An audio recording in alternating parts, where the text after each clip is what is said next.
Greetings, everybody. Greetings, as they say, on this gorgeous day. Today is Tuesday, the 2nd of August, and we are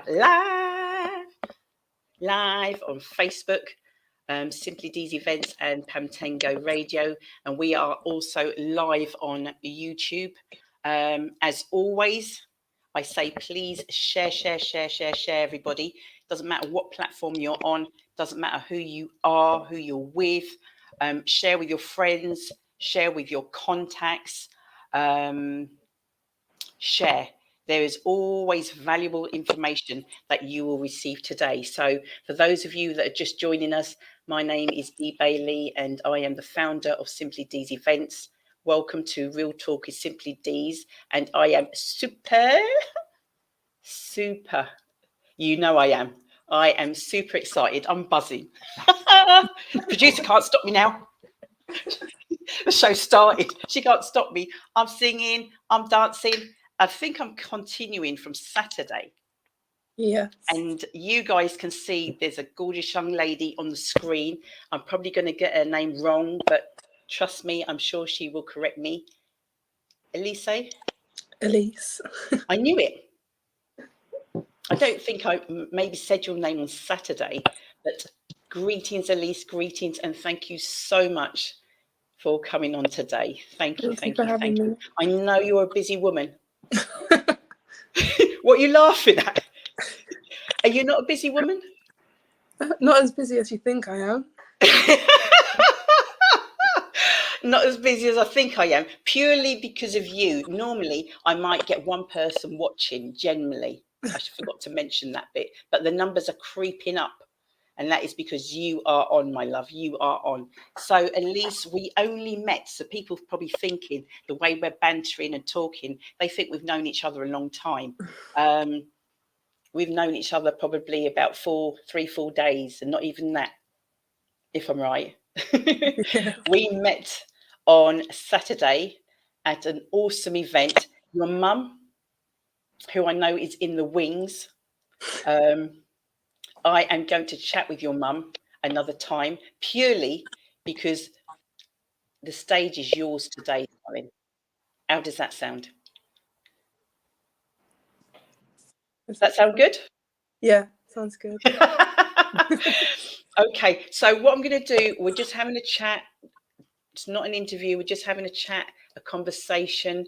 So when I was speaking to you on Saturday at the Women of Colour in Policing event, do you want to tell me just a little bit about the event and what part you played in the event, if you don't mind? The event was for Women of Colour in Policing, which my mum and Sandra, who's also part of it, put together. And I was basically one of the performers who was on the lineup to sing for everyone. I think you were the first performer, if I'm right. Opened and closed it. Well, exactly. That's a little bit more than just performing then. If you opened and closed an event. Some of that. Absolutely incredible. Tell the listeners, those that are watching, the masses, because obviously we've been beaming out to millions currently. You know that, right? It's not just two little people. Millions of people are watching you right now. So tell them a little bit about you, if you don't mind, as in, I don't know, sort of like obviously schooling. Have you finished? What are your plans? I'm Louize. I'm 16. I've just finished school. And my plans are, hopefully, when I do my A-levels, to do psychology, sociology and theology, because I want to go into music therapy. So that's a bit about my plan.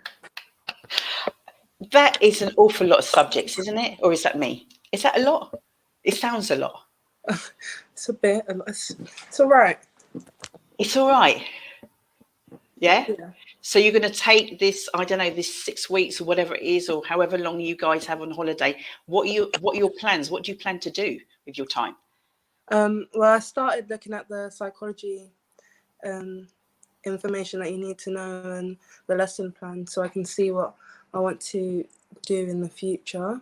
And I've just been expanding my horizons a bit for different subjects, and also doing other things like going out and performing and all of that. Just instead of staying at home and doing nothing, going out. Oh, see, the claps are coming through, girl. The claps are coming through.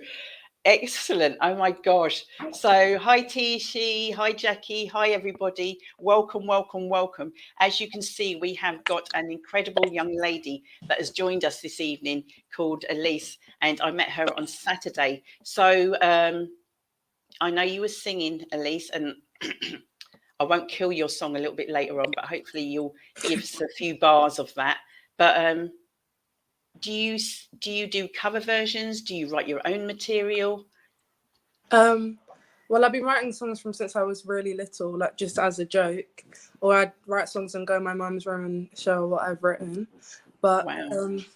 before lockdown, about a year before lockdown, I started writing seriously, and then I started taking music more seriously. So it wasn't just about singing, but it was about writing songs and finding ways to perform them, but also not just writing my own songs, also doing covers, because you can convey emotions through other people's songs as well. So that's what I like to do.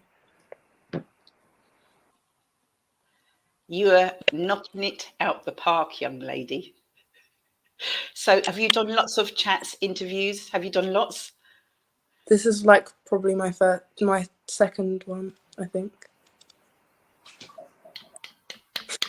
So have I kind of, not quite, but have I kind of got a bit of an exclusive with you then? Because Definitely. we say the masses out there don't know about you, but potentially this could be the catalyst of who knows what. Am I right?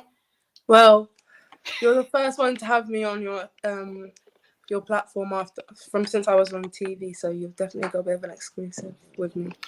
Since you on the TV? Yeah. You forgot to mention that bit to me. What were you doing on what show? What, I don't know, what program were you on? I was on God What It Takes, which is a singing competition for the BBC, like 2 years ago. Okay. And how did you get on? I got to the semi-finals. Oh, wow. Yeah. Okay. Did you enjoy that experience? Yeah, it was very fun. It was about 3 weeks away from home, and we all lived together in like one building, and every day was like a new challenge, new musical challenges. You got to meet famous people in the industry, but also you got to see an insight into what you want to do in the future. So if you wanted to be famous and be a performer, then you could see what other people in the industry were doing and all the work that they put into their craft. Okay, so drop some names if you don't mind, because I don't know anybody. Well, I do know you now, so I do know somebody famous. But who did you meet? I met Vic Cope from BBC Radio 1. I don't know who that is. I met Donnell from The Voice. Okay. I met Ray, who's a singer. I met Melvin O'Doom, who's a... Oh, check you. I met Ashton from JLS. No way. Okay, now you're talking. I'm with you now. I'm with you. Don't be laughing. It's like your mum heckling in the background, isn't it? Oh, fabulous. Oh, my gosh. So it was good of me. That's why I was rubbing shoulders with you on Saturday, because I was going like, she gonna be somebody. I better make friends with her. I did. That's what I told them. I said, I'm going to try and get this young lady on the show and let's see where it goes. So, okay. So what do you get up to in your spare time apart from singing? I like to write poetry or spoken words. I like to sing. I like to sing, but I also like to play the piano just like when I'm singing. I like to go out with my friends or my family. I like to be in people's company because I like to have fun a lot, but also I like to have fun in my own company because I can sit in my room and entertain myself for hours. But I also do like to go out and just explore, go shopping, stuff like that. I'm a teenager, so I have a very limited amount of things that excite me, but they do. Oh, I absolutely love it. I absolutely love it. If I recall on Saturday, this is how things started with this young lady. It was quite amusing. So Hi, Louize. Hi. You going to say anything more? No. Are you going to come on the show? Yes. Am I going to get more than one-word answers? Maybe. I'm like, okay. I said, I don't mind if you're going to give me one-word answers because we're going to be live, and if that's what you're going to. And you've been flowing like you do this all the time. You are a natural, and Thank you are. We are all gifted, but I'm telling you, you are gifted. Thank you. And if you stay grounded like you are now, and you've got the love and support of, I know, mum and dad and your family and friends, I'm grabbing onto your shoestrings, as I call it. I'm grabbing on. I'm certainly grabbing on. Will you, at the event, I don't know, I think, was it the last song, the closing song? Is that the song that you actually wrote yourself? The fast one. Ah. Yeah, I did write that.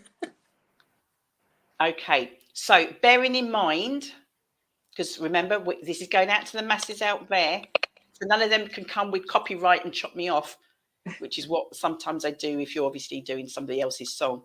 So is it possible, Elise, for me to ask you, I promise not to interrupt, but just for you to just drop some of that for us, please? Yes, I can. Oh! So do an introduction, because obviously I don't know what it is. Do an introduction, what it is, when did you write it, and then when you're ready, darling, when you're ready. Okay. Well, I wrote a song called Not Here for Love, probably about 2 or 3 weeks ago. Are you kidding me? Yeah. Oh my gosh. I was sat in my room, and I was listening to a new song that came out, and I thought, well, it sounds quite fun. And normally all my songs are like love songs or emotional songs. So I thought maybe if I write something funky, like upbeat, it's a bit of a summer song, so people will gravitate towards it. So that's why I wrote it. So yeah, I'm trying to connect this so I can sing it for you. Don't you worry, darling. Don't you worry. All of them there, they're all going like, right. They're telling their friend to tell a friend to tell a friend. They're sharing. All you guys that are watching right now, please be sharing the link, whether you are on YouTube or whether you're on Facebook, to your friends, to your family, to your contacts. We've got the lovely Elise, who is 16 and has written this track. And I think she said 2-3 weeks ago. Oh my gosh. So again, I do believe I've kind of got, is this kind of, I know you sang it on Saturday, kind of a bit of an exclusive-ish. Did you hear that, Shell, producer? Sorry, I get a little excited. Well, so, this one is for you and for everyone involved in Voicesip and everyone who's been listening in. So I hope you enjoy it. Thank you.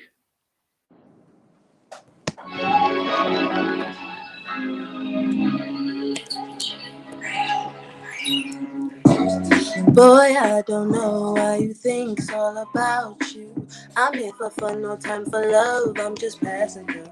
The music is louder. I'm feeling good, no doubt. Yeah, it's so good. I'm not here for love. I said I'm here for fun. I'm not here for love, I'm here for a good while. You boys ain't worth my time, only for the good vibes. It's time to celebrate, learn to appreciate. I'm stuck in my time, only for the good vibes. I'm not here for love, I'm here for a good while. You boys ain't worth my time, only for the good vibes. It's time to celebrate, learn to appreciate. I'm stuck in my time, only for the good vibes. And I don't understand. On the other hand, you're obsessed with yourself. Take a look in the mirror Is the vision any clearer? I wanna have my moment. Oh, I'm going. Won't emanate in my hand and my feet in the sand. Wind your waist to the rhythm. Let's get into it. I don't wanna waste memories. Vibing with my girls and me, and I don't understand the stress you put me under. Boy, why can't you smile? You're just clouds and thunder, and I'm not here for love. I'm not here. I said I'm here for fun.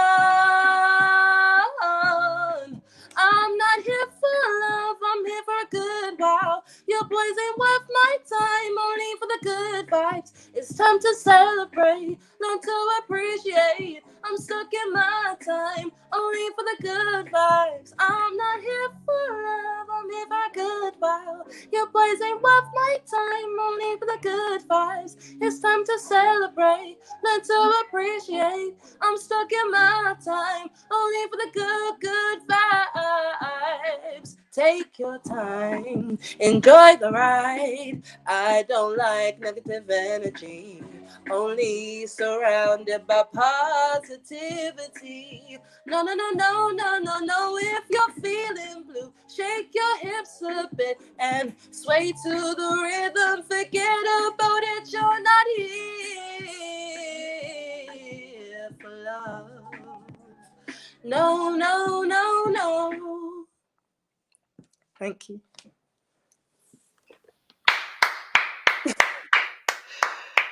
Woo! Oh my goodness me. Louize, thank you. Oh my gosh, that is incredible. And you know what? Because I think I weren't in the Saturday moment, I kind of even got that more. Because Saturday, I was up, we were rocking. Louize, you're amazing. Wow. Guan. Thank you, everyone. That are coming through. Oh my gosh, on fire. Do you know Trey Hammond? No. I don't either. But that's somebody that's really appreciating everything that you're doing. Much. Oh my gosh. So let's see. So do you live locally? I live in East London.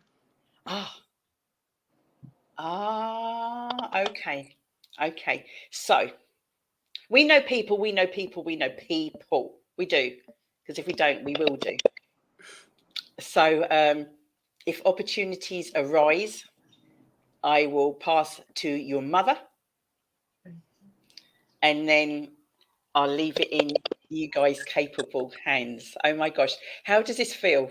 You're kind of quite confident now, aren't you? You're like kind of like a bit. I was a tiny bit nervous. Yeah, I know, but that's because you don't really know me, to be honest, to be fair.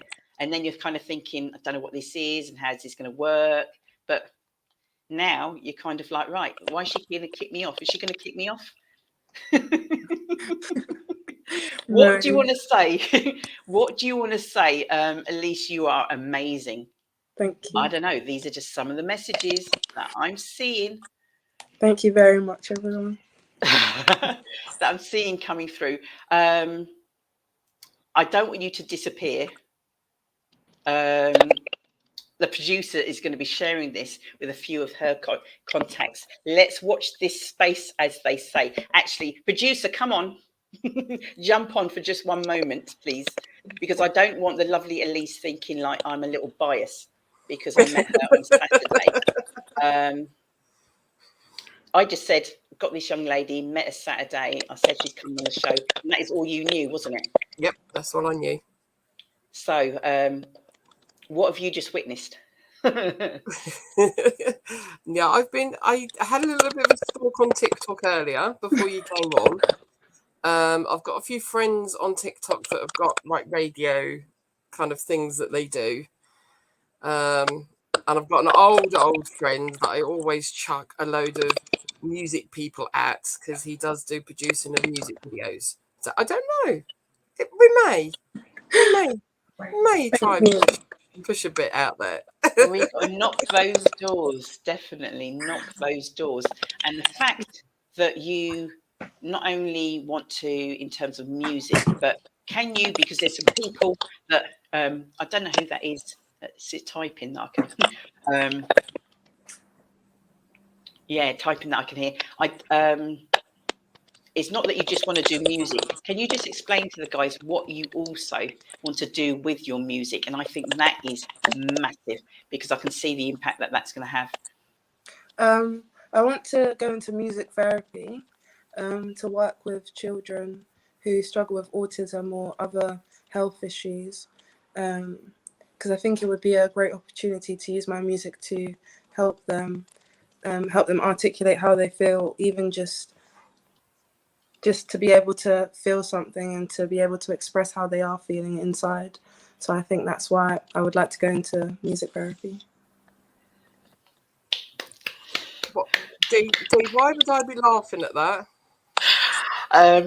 I've already, I don't know where Cecilia is, but I've already kind of, the young people's event, she's already on that list. I don't know why you're laughing. What are you thinking? Where am I a trustee? Oh. I'm a trustee at a charity that provides respite care for children with additional needs. So that's autism and things.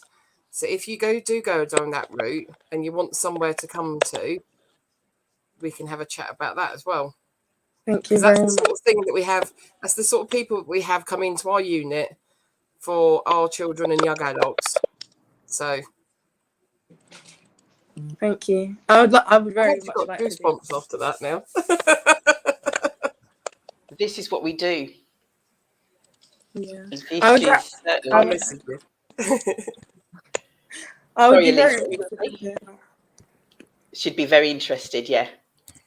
So we will definitely stay connected. At least, even though it's going across on the screen, do you just want to share with the guys, because there's people out there going like, oh my gosh, what that girl's name? How can I listen to her music? How can I find out more about her? Just let them know. My platforms, my TikTok is Louize99. My Instagram is ___ Louize. And you can find me on Spotify at Louize A. Or all platforms, actually. I'm on all platforms, but Spotify. You can find me on Spotify. Absolutely superb. Thank you so much, Elise. Thank you so much. Don't disappear quite yet. I want to, I don't know, is that mum typing in the background? No, she's just sat there. All right, yeah. Yeah, I'm going to bring on Jayde. You are next. Do not go anywhere, Elise. I want to bring on, and I say Shell, can you bring on Louise and Jayde for just one moment, please? Because I'd really love for them to, that noise, is it? I don't know if it's from your end, Elise. Can you hear that noise in the background? I don't know where it's coming from.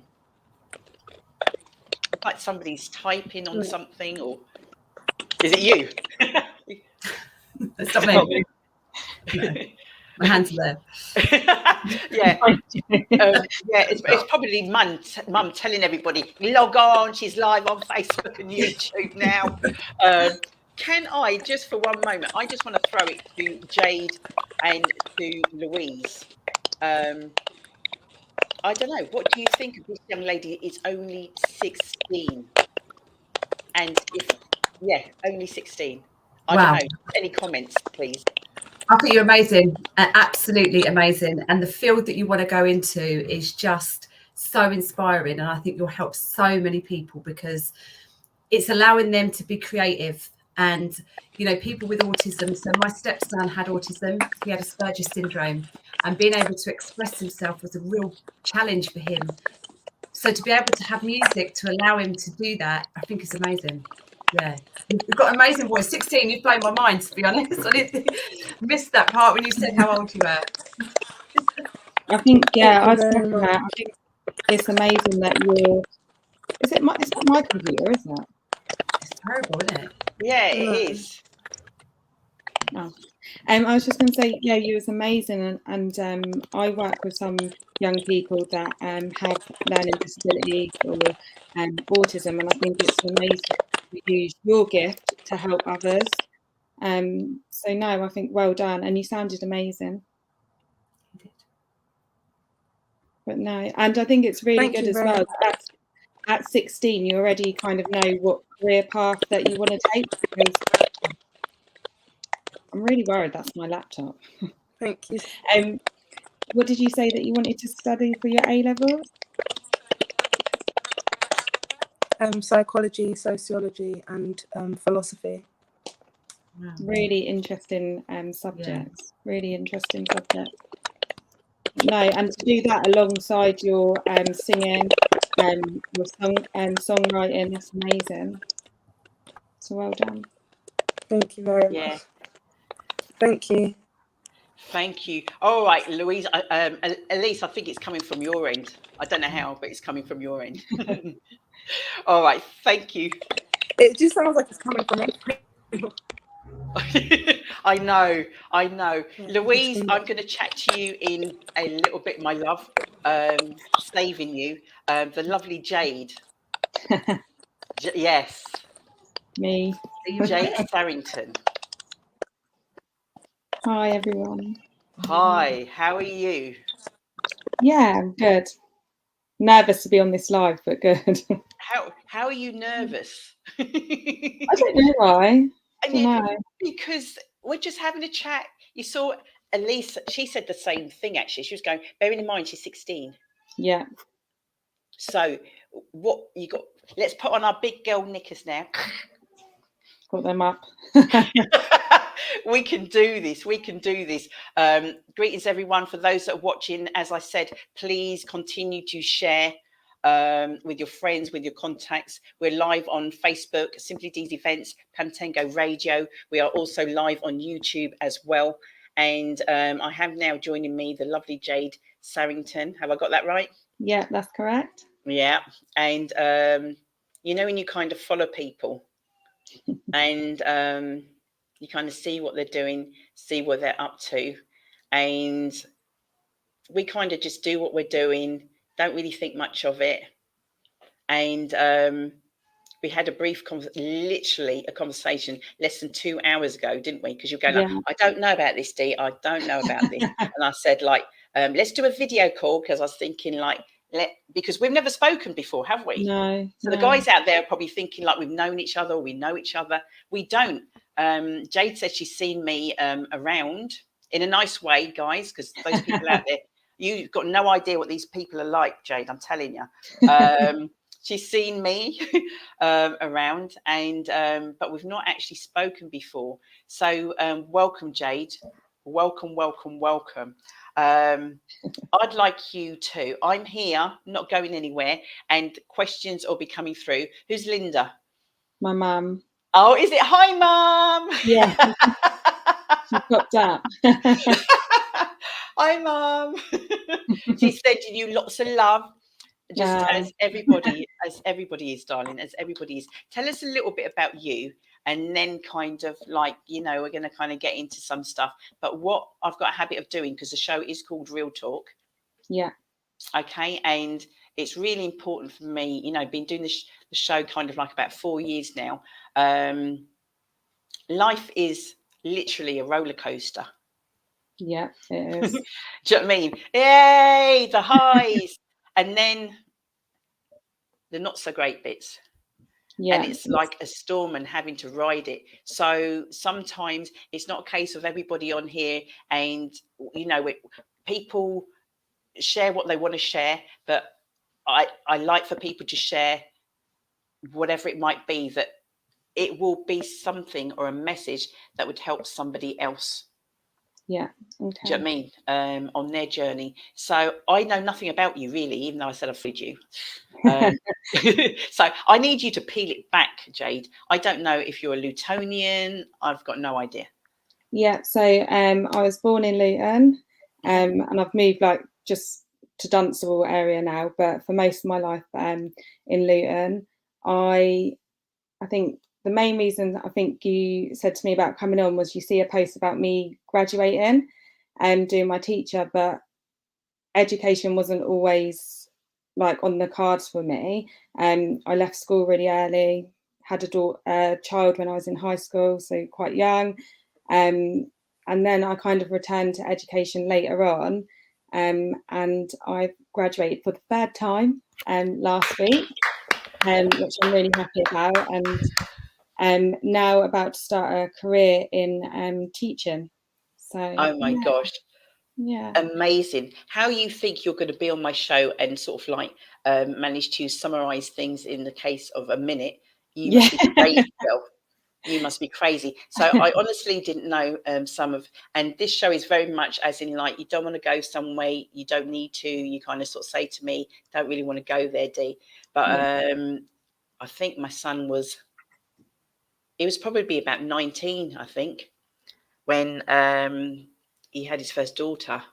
Yeah. And way back then, because that's, oh my gosh, she's 11 now. Way back then, it was very much kind of like, yeah. And I think it's difficult having children young, and I don't think it's until you're years on that you realise how difficult it was until you look back. And so, like I said, I was like 15 when I was pregnant, 16 when I had my daughter.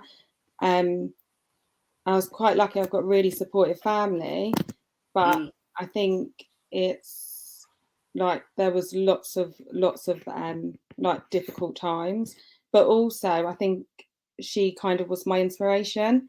So it's like, okay, this is the situation I'm in, and I've got her now, and I want her to kind of have lots of opportunities, and in order to do, I need to put myself out there, re-educate myself, kind of work hard to be able to not only like provide for her, but want more than kind of what I had experienced because of my circumstances. So yeah, it was difficult, and something that I kind of live by is like, when you know better, you do better, and that's something that's kind of like kept me going. So although probably like everybody, there was lots of mistakes in that I made, particularly as a young parent. However, as soon as I knew there was a better way to do things, I thought, okay, and then that's what I done. And I think as long as you do that, like, can't get things right all the time, but as long as when you know better, you do better. But yeah, so, but no, it was difficult, but yeah, he's 18 now. 18. Oh, look. is that your daughter? Yeah. Oh, is it? Yeah. Is she there? No, she's not here with me. But I sent her the link. I said, "Oh, I'm gonna be on, so have a look." I didn't think she'd watch, but yeah. Of course. Yeah. She wants to know what you're going to say. Yeah, don't say anything about her. Yeah, no. She wants to know what you're going to say. So, what for you, if I can ask, because obviously this isn't scripted. I mean, you certainly know that, and you don't know what I'm going to ask. And obviously, in terms of, I don't know, there might be some things that some people in the audience might throw up. But what was the hardest time initially for you? What was the hardest time? I don't know, like telling your parents, telling your friends, I don't know, society, because I know there's all that judgment thing, family, people. I don't know. What was the most difficult time for you? Would you say? Really, well, it was hard to tell. I got one of my friends to knock on my door and say, "Jay's pregnant. If you don't want her to come back, that's fine." And then I was sitting over at Lucy Park, and then my mum come over and was just like, she just gave me a cuddle, and she was just like, "Oh, it's fine. Not it's fine, but we'll get through this." Like, and we did. So, so that was okay. But I think it was kind of, I don't know. I think it was other people's opinions and stuff. I felt like everybody had made up their mind about me, and because I had a young child, I must be kind of like, I don't know, people said, even some adults, and that said some not nice stuff while I was walking down the street and things like that. And I thought, well, actually, like, she's my child, I love her, I'm not ashamed of it. But it's almost like everybody expected you to be ashamed of it. But I think that's what added to my kind of, no, I'm going to prove you guys wrong. And yeah, so I did. Excellent. Tyler, you've got a nice gutsy mum, haven't you? Eh? Ready to take on the world. Okay, so being so young,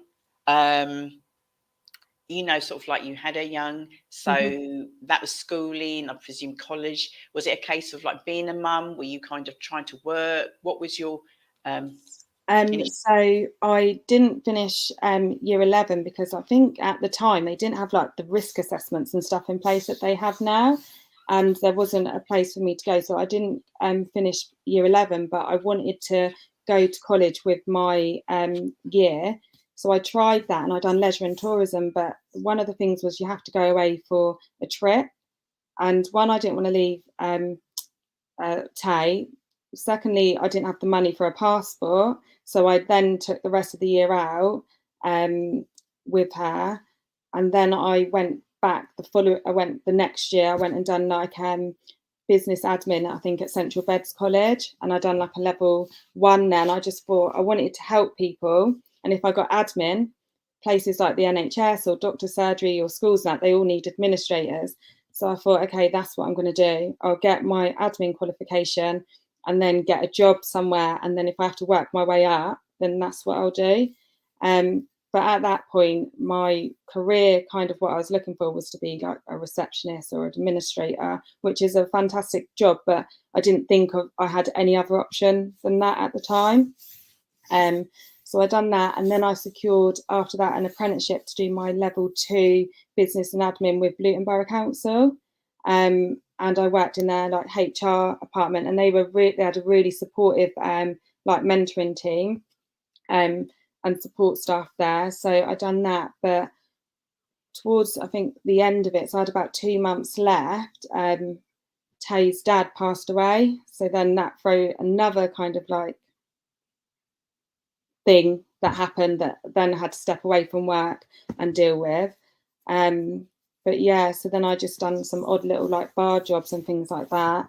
And then it wasn't until I think sorry. Sorry. Don't apologise. I've got a very bad habit, but I can't wait. How old were you at this time? So it was in 2000, and I think I was maybe like 19, 20, I think. Yeah. Wow. So yeah. But yeah, so that's another one of them things that life, you don't expect, that life kind of throws at you and stuff. So I had some time out just with Tay, having some fun with my sisters and that, forgetting about work and things like that. And then when Tay started school, I remember Mum saying, right, Tay's at school now, she needs routine, you need to, like, you've had your time messing around, you need to sort yourself out now. So I applied with an agency, and I got placed with a job within the NHS, and the job was packing chlamydia kits, so the sexual health kits. So it's like sitting in this little cupboard room, just packing them and sending them out. And I done that for a little while, and then one day somebody wasn't in, and the manager needed help, some admin help, and I helped her, and then I kept helping, and then a job come out, and then I applied. So then I went from kind of in this cupboard doing packing chlamydia kits to being part of the chlamydia screening service, and I was there, I think, for 3 years. So I done some outreach, things like that, done all my like some safeguarding training, and that's when I started thinking, right, I can do more than administrator. I can do more. So yeah, so after 3 years doing that, they were moving, and it wouldn't work out with my childcare and stuff. But one of the managers there at the time, so there was another job going in the 0 to 19 team, so working with the health visitors and that, doing some admin and stuff. So I moved across and worked with them for 2 years. And then I had my second child, and this brought us to like 2012. So from 2004 to 2012, it was like lots of in and out and stuff. And then when Tay went to school, that's when I thought, right, I think it was 5 years altogether I was in the NHS. And I really enjoyed like doing the safeguarding training. And then I thought, right, now I want to kind of go down that route. But still, I didn't have no qualifications. And when you look for a job for them particular roles, some of them wanted like the degree or the different qualifications that I didn't have. Didn't even have my maths and English at the time. But does that mean that you're not qualified to do a role if you haven't got a bit of paper? No, and I think I'm living proof of that. But you just have to find the right opportunity and the right person, and also not give up.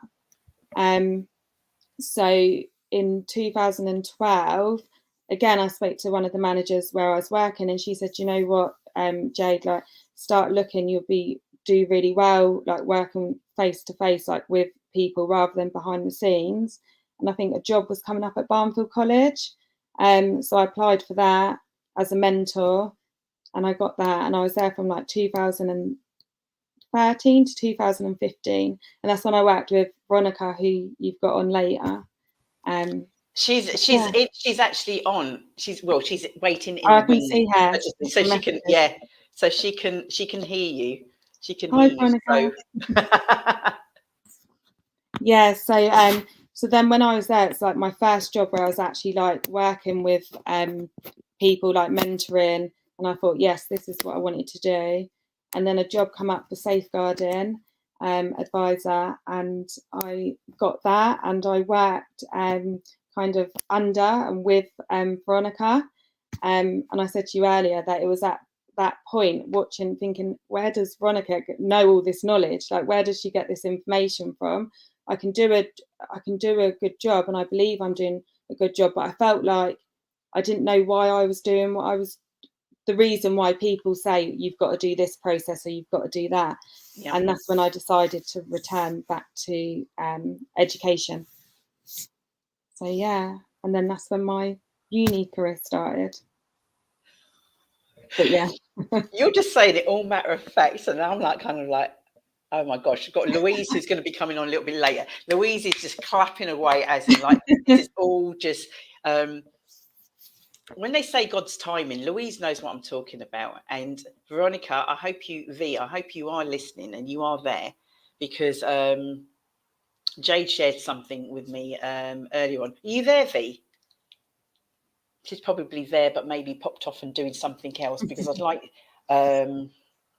if she does come on for sometimes we're just doing what we're doing. We do not realise the impact we have on other people. What did you say, Jayde, about V earlier on? That V, she probably doesn't even know.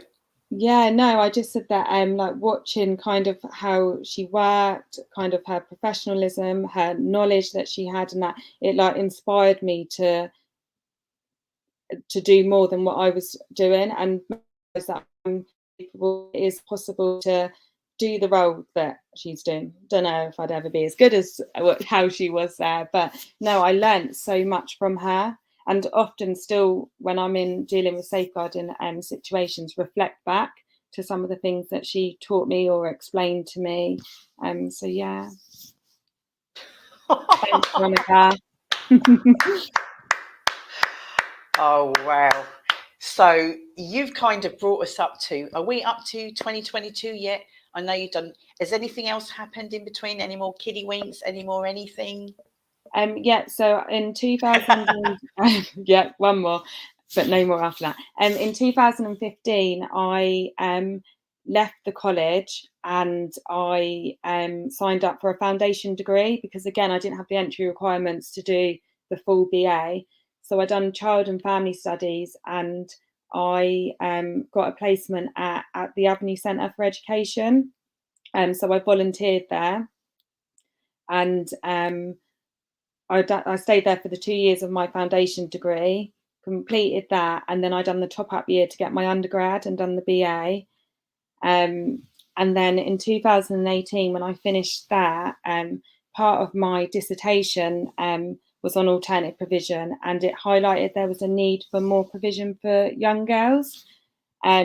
So me and my business partner at the time, we opened up a alternative provision for girls called Aspire to Inspire.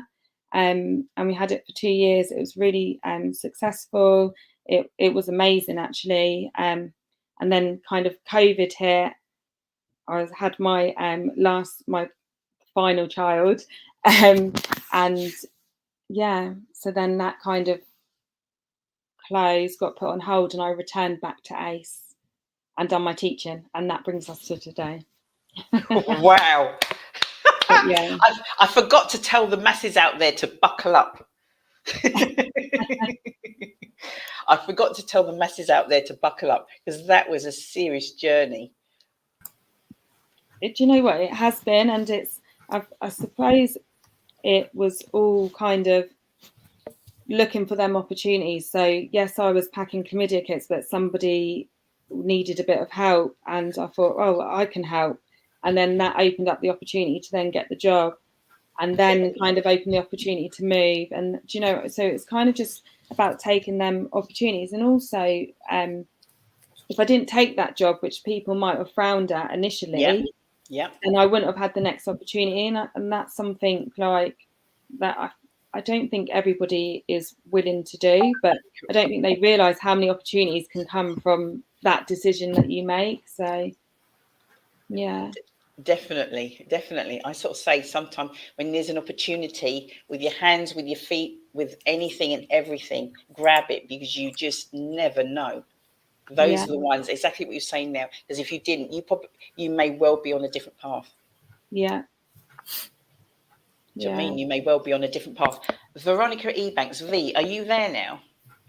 I've been here all along. Oh, Hi, I've been here all Shelley, along, can we bring listening?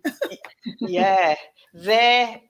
Can you believe this, V? I kind of like what we want to do kind of over the summer is for those that have graduated, for those young people that are doing things but we don't know about, we want to hear from them. And anyway, I'm on social media and I saw Jayde, you know the one where they're flinging the hat and it's like, oh, we've graduated. And I thought, I've been kind of following this lady, and I thought, right, let me reach out and see if I can get her on the show. And so anyway, as I say, the rest is history. But Jayde, there is the lovely V. She has been listening to you, but now she's physically there. Yeah. CV, you don't know the impact. Well, who knew? You know, who knew that life would unfold the way it did? And when I worked with Jayde at Barnfield, key for me, the central core of everything were the students and their well-being and their progress and their safety and so on. And I took my role and the expectations and responsibilities very, very seriously. Yeah, and when we worked together, it was just even some of the practical things like record keeping and all of that, because it's very, very important. And being able to, just do a good job, a job where the young person at the end of the day is protected. And, you know, when I leave work at the end of the day, I know that I've done my utmost best for every student that needed help and needed support. And the staff as well. You were supporting all of them as well, yeah. Yep, and the staff, yes. Yeah. But no, I honestly learned so much, especially about the record keeping. And it's something that that stayed with me when I opened up the provision for the girls, and then also in like the other roles that I've done since working at Barnfield. So you played a huge role, I think, in developing me as a professional, and also kind of seeing kind of that, yes, you're there for the young people, but actually if you don't do all of that background stuff and it's not done properly, then it's only the young people that's gonna be negatively impacted by it. That's right. And it's people's lives that we're kind of dealing with. So yeah, no. So thank you. Yeah, you're welcome. It was highs and lows, hills and valleys, but here we are today. Yeah. Yes, and you've done you've achieved amazingly, with all your career, your projects and everything. I don't really do social media a lot, but over the years, I've seen your progress, and I've seen, the good stuff that you've been doing. So well done to you. Oh, thank you. Yes. Oh, and I've drooled over your baby girl pictures as well. Yeah. Yeah, I think we all have. Yeah. Because I thought she'd come in, but I think she's actually gone to sleep, which is very rare at this time. But yeah. We're that exciting, Jayde. That's what it is. We're that excited. Yeah. Yeah. Stay there, V, because I'm going to be bringing you on any moment now. Jayde, what's next for you? Because this isn't it.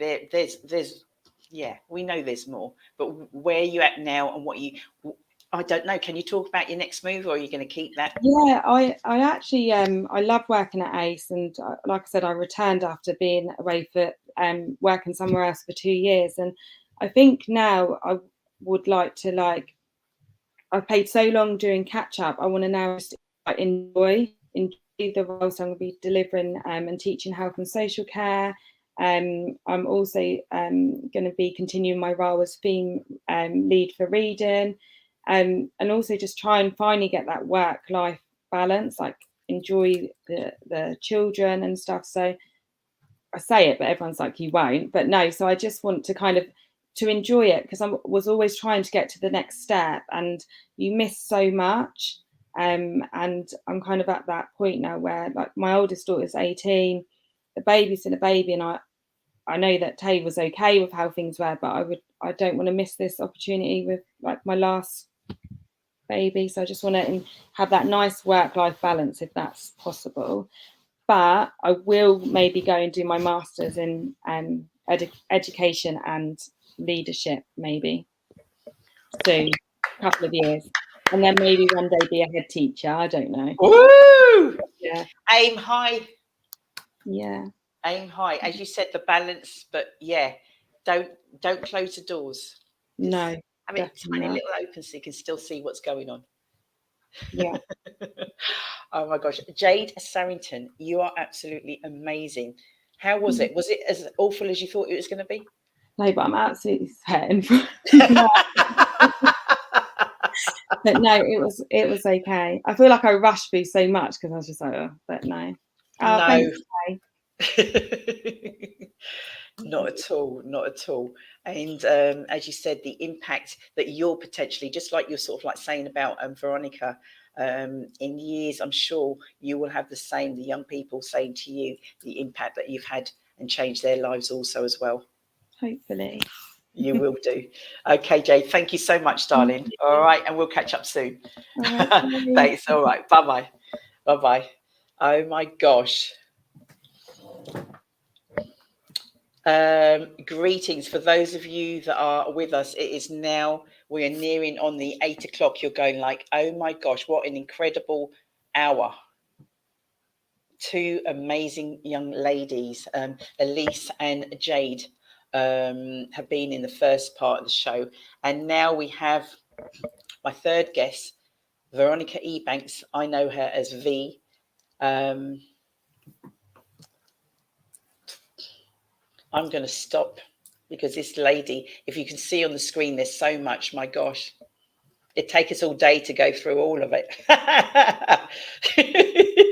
So many. You know when they say hats and it's like hat, hat, hat, hat, hat, hat, hat, hat. So many hats, as they say. But I'll be honest with you, V, it is important because there's some stuff that we're going to talk about, but we've got time. Louise, Clarke, you know I'm coming to you. Don't you worry about that, my dear. But there's so many hats that you wear, V. I really want you to kind of like just scratch on those so that people understand who we have in the house. Right. Okay. Can I just say, first and foremost, I'm recovering from COVID, so I am a bit breathless and I might cough. Right. Where do I begin? My background, I'm going to kind of chunk things and just summarize, just to expedite time. My background is science and education. I did a science degree, biological sciences and biotech. So I went back to study as a mature student. I already had four children when I went back to study as a mature student, because I was just dissatisfied with my life. And I knew there was stuff in me. I had a curiosity in me about certain things that I needed to satisfy. I needed questions answering, big questions about life and cellular life and different levels. So I went back as a mature student, did an access course, and then went on to an HND program, then transferred into the final year of the BSc Honours program, and as a mature student, right, with the young people. So there were young people like Jayde, like Louize, at the, you know, well, sorry, a bit older than Louize, at uni. And there's me looking at some of the stuff like the lever arch folders. I never had a lever arch folder back in the day. You had exercise books. You know, the last time I was in education, just navigating computers. Yeah, that DOS prompt. I mean, I've been there. That's where I started. And my children having to help me and telling me off, Mum, you don't lift the mouse off the table. The mouse stays on the table, right? So just being helped and supported by my family and my kids. Where do I go? Just like Jayde, opportunities came my way. You know, opportunities came. I was asked, they said, V, you're very good at explaining things. You know, the college or the university had a community facility for adults trying to get into work and to upskill. And they asked me, did I want some hours there? So I said yes, and I went and I supported. Then I got a job in a lab. I did some VL work, visiting lecture work, teaching science. I've done quite a bit using the qualifications and the skills that I had. Then I decided to move from the teaching side of things to go into the support side of things, because I understood that without adequate support, students, young people, adults, students, their performance would suffer if they had stuff going on that they weren't getting support for. So I went into the support side of things to support students that way. Did tons of training. I trained and trained. I'd get odd looks. People said, but you're a science graduate. What are you doing here? But I wanted to be of help. I wanted to be of use. And lab work, I'm going to be honest, lab work can be quite lonely when you're working at a bench on your own, doing all your tests each day, every day, doing your results, doing your counts, whatever. It can get lonely. And I just felt that I had stuff to give outside of teaching and lab work that could support individuals. And here I am today. I started a small business. A health condition facilitated me starting a small business back in 2017. So I'm a bit entrepreneurial as well. And I like to do things for myself. And in so doing for myself, I created a small business. I still deliver safeguarding training. So I'm still a trainer. So I will still go out and deliver training to organizations, to staff in organizations, faith groups, units, domiciliary care homes and centers and so on. I still go out and do that. Even though when COVID hit, it was a case of, do you really want to be driving up and down to deliver safeguarding in different parts of the country? But then someone asked me, someone brought something to me, and I ended up saying, yeah, I'll go and do it. So I'm back. And this is after I'd actually wrote a lovely piece on LinkedIn that I'm changing direction, I'm pivoting, and hey, I went back, back to what I know and back to what I can do really well. Where am I today? So met up with Dee and Simply Deez events and started attending soirees in person, then COVID, then online. Posed the idea, why don't we try and capture what we're doing, all this stuff that's going on? It's really fantastic. Why don't we capture that in a book? So said, so done. 22 of us, some were already authors, but 22 of us became co-authors of Life in a Lockdown. right? Then there's book 2 that's come out as well since. I'm not in book 2, but I'm definitely in book 1. What else do I do? Then just recently, I was going through some boxes. We'd moved house, and I still had some boxes that I hadn't, with paperwork and books and stuff in, that I hadn't gone through. And as I'm going through the box, I find a notebook that has my journal of when I underwent a medical procedure called hysterectomy. I'd kept a kind of a loose journal. I'd kind of collated bits into months. And I thought, I looked at it and I flicked through it and I thought, oh my goodness, this is good. This could be of use and help to some other women. There are tons of narratives, lots of narrative around menopause now. Thank you, Davina McCall. And thank you to all the lovely ladies who were kind of championing and bringing it, raising the awareness around menopause before that. But menopause is getting an airing, right? But guess what? We very rarely talk about hysterectomy. It's one of those things we don't really talk about. And I thought, well, with the climate we're in at the moment, where we're actually looking at Black women's health, putting Black women's health under the microscope and talking about disparities in healthcare, we're 5 times more likely to die in pregnancy and childbirth. And I looked at that, and I looked at my journal, and I thought, you know what? Because my experience was not straightforward. And I decided I would publish it. So I published it. I just slipped it in there just quietly. I didn't make any fanfare. You know me already. People who know me know I don't really push myself out. I don't really sing my own praises. I've always been accused of that. But when there's something in here, when there's a passion or when there's something that that I feel strongly about, then I move and I'll do something. So I published it. It's out there now on LinkedIn. It's called the Hysterectomy Chronicle, and it's an intimate and personal account. And ladies, it is, when we're talking about some of the reasons why women undergo hysterectomy, whether it be an abdominal hysterectomy, whether it be a laparoscopic hysterectomy or a vaginal hysterectomy. There are different types and different reasons. So there's different sectionalities. So in terms of our experiences around hysterectomy, because we don't really talk about it, we'd never ever lay it out and talk about it openly. It's almost like that we whisper it, yeah, so-and-so had a hysterectomy. It's that kind of, we've still got that almost like a taboo around it. So why not? I decided, well, why not?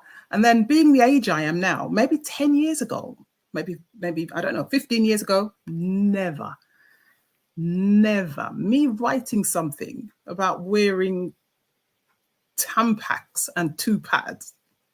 But hey, I'm of an age now. I'll talk about anything. Anything that can help and benefit someone else and help someone, whether it be information, because I've kept the language in the book, in the journal. I've kept it very simple. Yeah.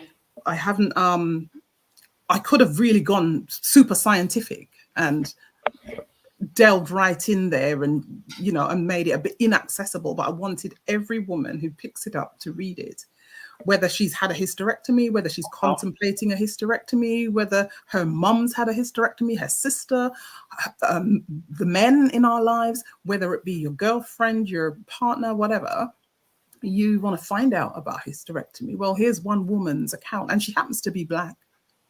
And she happened to go through some stuff during hers. So it might be of use, because then if we collect our stories, if we tell our stories, share our experiences, then we can see whether there are any disparities. But if we never speak, no one's going to know. No. Yep. Right? No one's going to know. So that's it. So that's where I am today. I support women.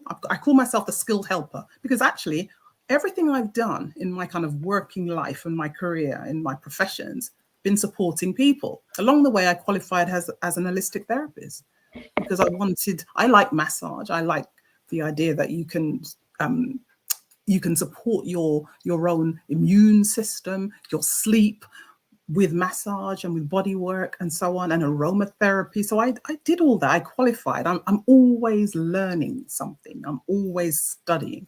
I can never stop studying. Like, you know, the term lifelong learning, I live it. I live it. And there's always another level. So you might have mastered something, but then there's something else that's actually, oh, that's an add-on to that. Why not? So any questions? This is V's a joker, guys, but you know, I think it was Shelley. I'm sure it's Shelley, the producer, put on there. You don't bang your own drum, but we'll bang it for you. Okay, we'll bang it for you, and that's the support. Thank you. And everything. Thank you. So, and I've just seen Jade's message. Jade's sent a message about her own, you know, individuals in her own family, and thanks for that, Jade. It's there, the Hysterectomy Chronicle. It lays it bare. I haven't hidden anything.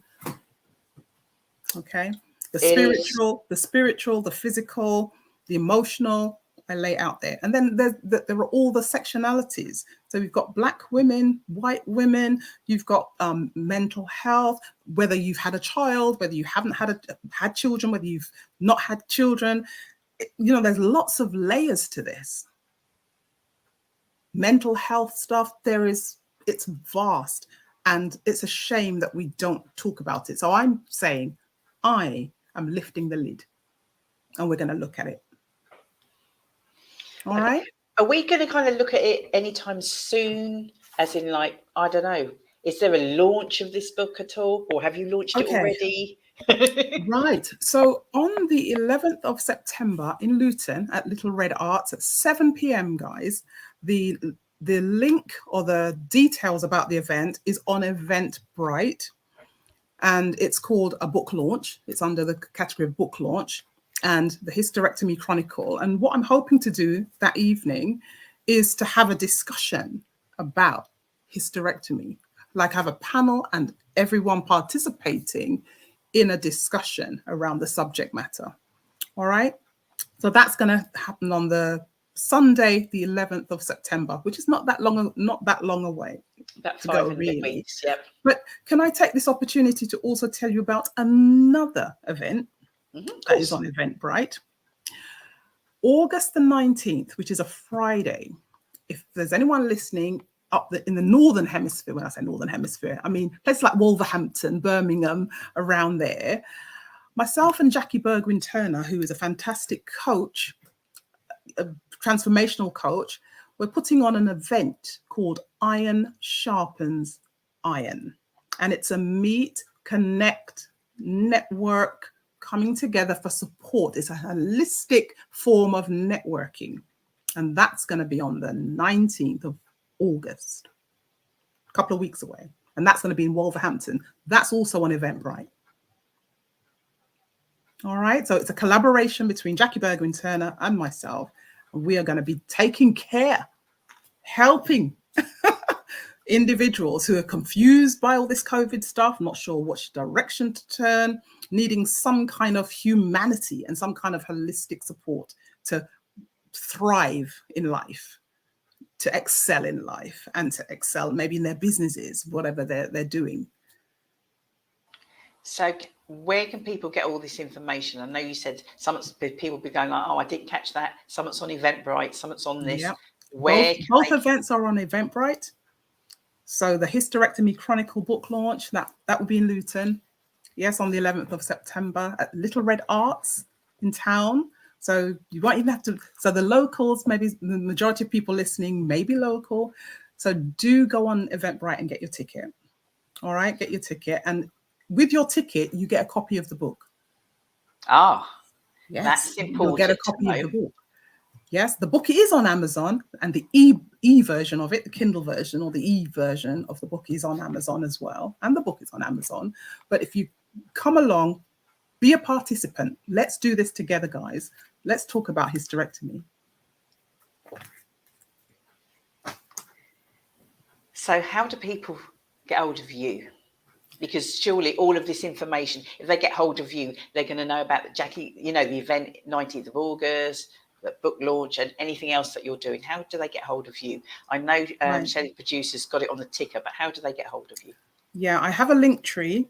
I am on Facebook, but I'm not an avid user of Facebook, but I am on Facebook, and I have an email, but everything is in my link tree. I have a website, again, it's in the link tree. So my link tree is Varelba_world 2021. That's my link tree, which I've supplied. So hopefully that should come up on the screen.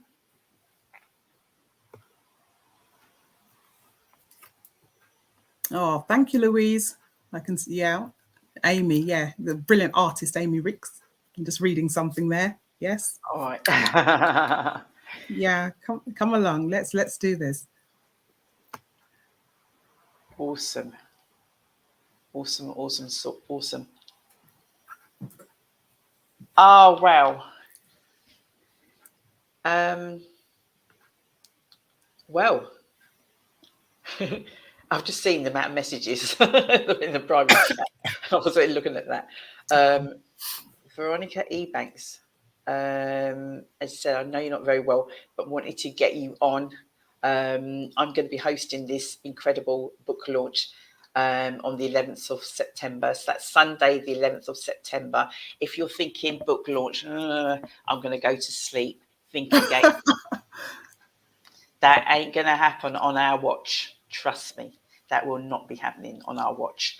And you're thinking, hysterectomy, what do I need to know? I'm not interested. You just never know, because sometimes things may not be for you, but it could be for somebody that you know. So you may want to purchase something for somebody you know, and that information may help at some stage. So, V, is there anything else that you want to share with the guys before you go, my love? I'd like to share. What I'd like Any words of, I don't know, what I'd like to say, just encourage women. There is information out there, there is support out there, but if you never ever speak to anyone, if you never ever share, you may not find that help that support and that help that you need. I always say to people, the days of us not talking about stuff, that's done. That is done. The days of us living a substandard life, that's done. I've said it before and I'll say it again. We are like ships and we're supposed to be out at sea, not just jacked up in the harbor, not going anywhere, not going on any adventures, not doing anything. The boat was made for the sea, not for the harbor. All right, talk, let's talk. To secrets kill and harm. Let's talk.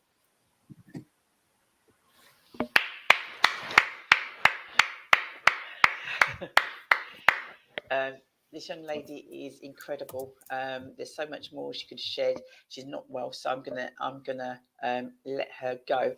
Can we bring on Shell, the producer? Can I bring on Louise? Not that she's gonna speak quite yet, but just as in Louise, you've obviously sat back and you're listening to. I saw your post as soon as I shared who was on the show tonight, and I think you posted and said, I'm on the show tonight with some incredible, awesome women. You didn't even know any of them before, but how right were you? I've met Veronica before. She's the only one that I've met before, and every time I hear you, you blow me away with how much you've got going on, how many hats you wear. And yeah, it's amazing. And I think I'd like to have a conversation with you offline about the work you've done on the cellular level, because I'm really into the health at the moment. But everyone that has spoken tonight has just been, so inspirational. And I've learned something from all of you. And there's just a common thread. It's like we are capable of anything we put our mind to. There is so much there for us to go after. And as long as you want it, you can have it. But yeah, truly inspirational. V, I will catch up with you, my love. Thank you so much for taking time out tonight. We'll catch up soon, darling. Thank you. Thank you, Louise. Right. Thank you, Jayde. Bye. All right. Bye-bye. Clarke. Hello. Clarke. So for those of you that are still with us, if you're not, I suggest, if you haven't got a drink, I suggest you get one. I suggest if you, I know you're not in a car, but let's just visualize. This is going to be one of those visualized things. I'm actually going to put on a seatbelt. Click. Because Louise Clarke is going to take us on a roller coaster. This is not the Simply Together show, and we got 10 minutes. I'm so glad you've taken the time out, because I appreciate everybody that's taken time out tonight, to be honest, and to share with us, because I know there's just so much, and we've scratched it. We've scratched it before. Yeah. So there is no timer unless Shelley kicks me. Yeah. Even though she's not in the same house, but trust me, she can kick me and let me know. Do you know what their time is? But we've got oodles. We've got oodles of time, and it's really important. And everybody that shared, there's similarities in certain things. Yeah. But it just, the show, every time I do the show, it's just the way it's, however it is. Say there's people that are supposed to be on that don't end up being on, or whatever the case might be. However it is, that is the way it's supposed to be. And today was supposed to be, because it's not always ladies only. We have the guys on as well. We have guys mixed, and it was supposed to be ladies only today. And I think sort of like, if you watch the football on, was it Sunday? Yeah. We got this. We can do this, but it's not an easy road. No, it's not. It's not an easy road. So the lovely Louise Clarke, like an onion, I need you. You know I do. I need to, when I say peel back, I'm talking about right back. And just kind of, I will kind of probably dip in. What did you say? Guys, if you're out there, please comment in the chat. If you've got questions for Louise, obviously put them in there, and we'll try and get them answered for you also as well. But do you want to, I don't even know where you're from. I don't even know. Are you Lutonian? I don't know. Yeah, I'm Lutonian. Yeah. Quite as you, but yeah. So peeling it back, one of however many, and just take us right back, please, if you don't mind. No, that's fine. And now I feel nervous. I was like, why? I don't know. You know, it's like pressure's on now. So I'll take you right back then. So my journey started when I was 9 years old. So I got involved in criminality at 9. I lived in between 2 estates. So I lived in between Marsh Farm and Hockwell Ring. And there was a lot of young, back then it was completely different. Like I'm in my 40s now, mid 40s. So it was, back then was completely different. And I got involved in crime. I was paid to listen to scanners for people that used to steal cars back in the day. And that started so I was 9 when that happened. By 10, I'd started experimenting with drugs, and I was smoking weed, which then progressed to drinking. And by the time I'd left school, I'd been suspended 15 times. We're going too fast for me. I know I've got the seatbelt on, but you are going too fast for me. There's a lot to pack in. We got the time. So I need you to kind of like, because I've got people, Francis, good evening. Nike, good evening. Greetings, everybody that's listening. Please share with your friends. And I know people can watch this back, but I'm trying to think. I've got, my grandchildren are kind of like, I cannot comprehend 9, 10. All I'm interested in my age. It was like, school, and you just, that was it. Didn't know anything different. So I can't comprehend at that age, 9, 10. You don't know. I know things have moved on. Things are different, but I can't imagine. Did you have siblings? Have you got siblings? Yeah, I had two older brothers. Yeah. And it's funny because I look at it now, like I've got children that are growing up, and I think, when they were that age, I couldn't imagine them being involved in anything that I was involved in. And it's quite frightening. But when I look back, I've always felt like I didn't fit in, like I struggled from a very young age, feeling like I didn't belong. And I just felt like I was different. And and it was hard. I didn't fit in school. My mum worked, so my dad was a heavy drinker, and there was a lot of domestic violence in my house. And my brothers were older, so it wasn't a nice place to be. So I would escape at any opportunity that I got to escape. I would, and that was, I hung around with older people. So those escapes were to go to shop doorways, smoke weed at 10. And I was very angry, you know, like the first time I appeared in court, I was 12 years old. I was arrested twice by the time I was 12, and I appeared in court for ABH at 12 years old. I was just so full of anger and so full of internal battles, and I just wanted to escape it. And, you know, that kind of led to one thing to another. And I took a lot of speed when I was 13, taking pills when I was 14, so ecstasy tablets. And by the time I was like 16, I was smoking heroin and crack, you know, and I was, because I was just trying to escape, didn't understand what was going on in my body. I didn't want to be at home because it was a violent household, and I was watching my mum, you know, suffer domestic violence.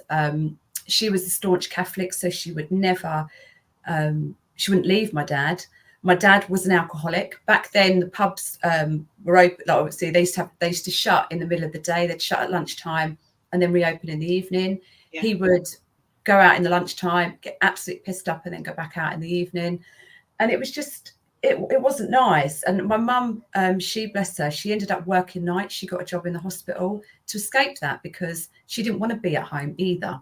So I was in this area of, I didn't know who to go, what to do. I had my older brothers, but I didn't have any aunties or uncles or any nan or granddad or anything. So what about in terms of like school? I mean, what, you know, this is a kind of thing that potentially could be going on at school. So I'm like, what, in terms of, did they not know what was going on? Or I was just an angry person at school.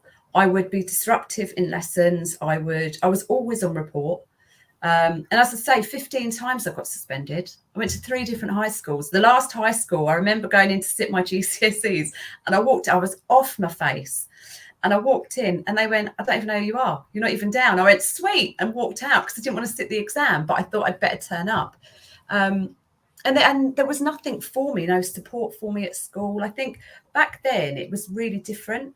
It's not like it is now. There isn't, Jayde mentioned it earlier on about the risk assessments and stuff that they do now. They didn't do that back then. They wasn't safeguarding how we know it now. Mm-hmm. There wasn't awareness of county lines, exploitation that there is now. It's just, I was just labelled a naughty child and told that I'd never amount to anything. And actually, they didn't want me in the classroom. So when I was disruptive. Yeah, they'd rather you be out. They'd rather you be out than be in. Yeah. Yeah. So, and that was, you know, and that, because obviously from that point, I just felt really, I didn't belong and I struggled to fit in. So that kind of was a spiral for me. And I started taking heroin and crack. And then I progressed. That was after a couple of years I progressed, and I ended up selling it and getting involved in that side of things, which I'm not proud of. And it's taken me a lot of time to come to terms with that. But I saw some horrific violence through that. And at one point I was with a person who got his ear chopped off, got stabbed in the head. I'm in the car. I've had my head, you know, I'm being dragged out the car and battered with a scaffold pole. And, you know, and that was like 17, you know. Were you still at home at this point? No, I'd moved out when I was 15. I lived in the high rises in Marsh Farm. Yeah. And I kind of flitted in and out. I would stay with my mum when it got too much, but I was wild. Like, that's what they used to label me as wild. And it was because I didn't fit in and I felt lost. I was still in my head, probably a very lost little girl. I know I was, but I'd have such a front because it was easy to have a front. Because it was like, right, if I've got a front, no one can attack me. And I used to, if things were going all right, I'd self-sabotage because I think it's easier to just get it out of the way, not have it, like, you know, rather than live with the fear of losing it. So I would just be like, right, I self-sabotage, things are going too good, I just Yeah. you know, cause myself chaos. And that continued. And then, you know, I picked up jobs. I did an apprenticeship with the hairdressers, and I kind of dipped in and out of that. And then I had my daughter when I was 19. But then I ended up in prison when I was 20. So I ended up, I got sentenced. I got remanded first in Holloway. And then I was out after a few weeks. I got bailed, and then I went to court, and that was for violence, and I got a prison sentence. So I got, it was 18 months in total, but I obviously didn't do that. I did 9. So, yeah. And can I ask where she was at that time? With my mum. Yeah. Right. Yeah, that was the only, so her dad, you know, he was also, you know, in the criminal justice system. He was otherwise engaged. So, yeah, and that's what happened. And then it was when I sat in prison, I thought to myself, do you know what? Like, the reason I'm here is because of me. Now, I can sit there all I like and I can place the blame game. Yeah. But when you blame someone else, you have no power. So I can't blame other people. I have to take responsibility for my actions and understand that decisions and choices that I made previously have put me in the situation that I'm in now. And if I want to change that situation, I have to change how I am. So I thought, right, it's great in your head, but how the hell do you apply that when you come out? So I kind of reinvented myself to be the person that I wanted to be. And that started. Where did you find that strength? It was funny because when I was in prison, I was looking around thinking, I don't belong in here either. I don't fit in here either, you know? And it was like I was on this quest to fit in. And it's really weird because I've only now discovered it in the last sort of, over a year. I've discovered exactly where I fit in, and that's with myself. And I had to, you know, all the work I've done along the way, it takes a lot to realise that actually the only person that I was really running away from or trying to fit in with was myself. I needed to accept myself for all of my flaws. And but with my flaws comes an inner strength. And what, you know, Veronica mentioned so eloquently was that it's about having that voice and not being able to, not worrying about it, not worrying about having a conversation about something because you're too embarrassed, you don't want to talk about it. It's actually owning it and saying it because it will help somebody. You know, it will help so many people. So yeah, I kind of came out and I thought, how am I going to do this? And this is where the journey really does this is where it kind of goes up. So I went to college, I studied fashion, and I worked for a well-known fashion house, and I lied. I told them that I didn't have a criminal record because back then it doesn't go through all the checks that it goes through now. It was tick a box. I thought, nah, I'm not ticking that box because I wanted to see what would happen. Yeah. And I know that people, like, there's so much stigma around ex-offenders and prisoners, but there was a lot of stigma 20 years ago with a girl being an ex-offender. So I thought there's less likely for them to check a female than there would be a male. So I'm weighing it up in my head. I'm like, I'll put it in there. I'll exclude it. So I excluded it, and I got the job. And then I was in the job, and I was doing really well at the job. And I thought, well, I'm here now. I might have lied to get in there, but the lie hasn't kept me here. Hard work and determination and grit has kept me here. So I'll own that. Thank you. But then what happened was I then got imposter syndrome. And that's something that I've battled with all my life, because that little person in the back of my mind saying, this is too good. Shit's going to happen. It's going to change. You need to quickly, just sabotage it so you've got control of it being taken away. And I know that sounds really bizarre, but it's like that's in my head was how I was thinking. So, but I stayed there for a long time. By this time I'd had my son. So I got my daughter and my son, and things were great. Then I lived that life. I lived that normal life for quite a while. I battled with alcohol, because what I did find was I didn't drink during the week, but I binge drank at the weekend, and that's when my aggression or my sadness would flare up and come out. So I battled with that for a while, but I kind of lived the normal life, so to speak, and I enjoyed it. But there was more for me than that. I just felt like, nah, I don't fit in here either. What else could I try? So I got married, and I became a stepmom to two children who had they'd lost their mum to cancer, so they lived with me. And then I gave birth to my final child, which was Danny. So I had 5 children in the household. Wow. And yeah, and then I thought, I'm going to go to uni. Here's an idea. I'm going to go to uni. Bearing in mind, I left with nothing, but I thought I can do it. I know I can do it. So I applied through Clearing and did an extended degree. And in my role in the clothing organisation, I was working under a marketing director. I thought I could do marketing. That's what I could do. I could go to university and do marketing. I'm an adult now.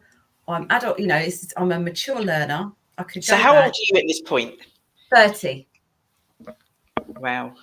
Yeah, and I've got the 5 kids, and I thought, it's light work. I can do this. It's all right. So I applied for an extended degree, and I got in on the extended degree. And again, I didn't tick the box for an ex-offender, because I thought it's well past that now. I've moved on. I'm over that.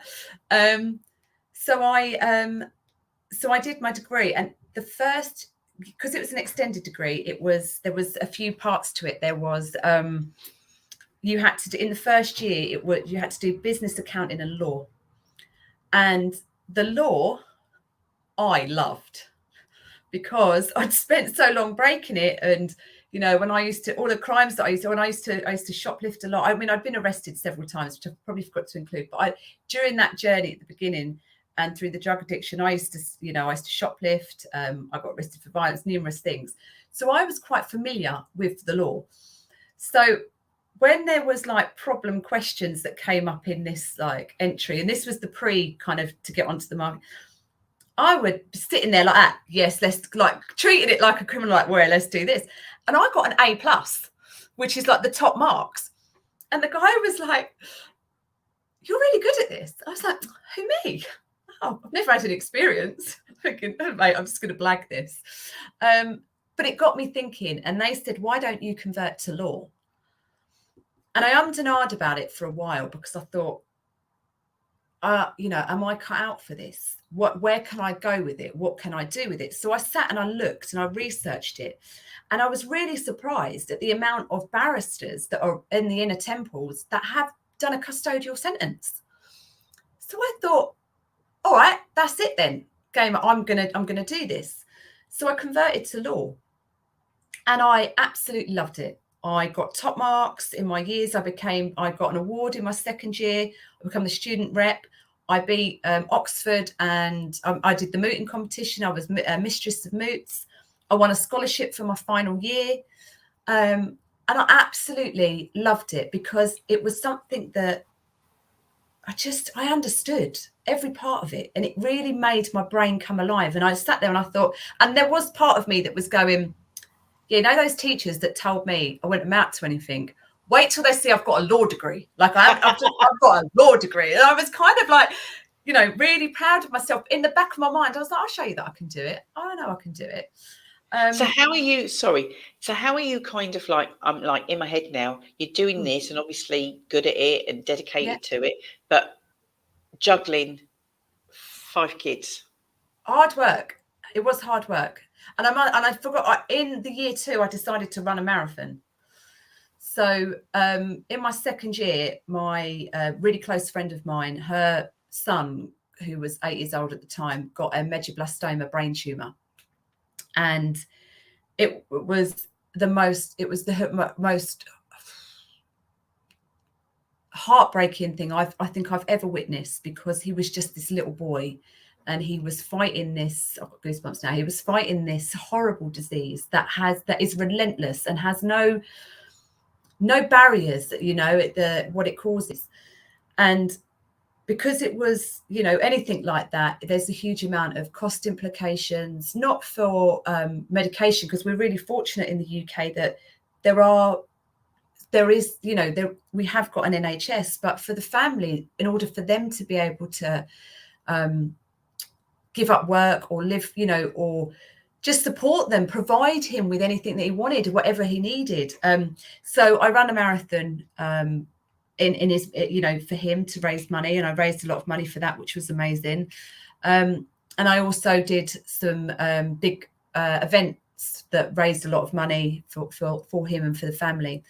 So, and it was difficult because at that time, obviously my husband had been widowed and she'd lost her life to cancer at 36. She had cervical cancer. So in the household, it was quite a distressing time.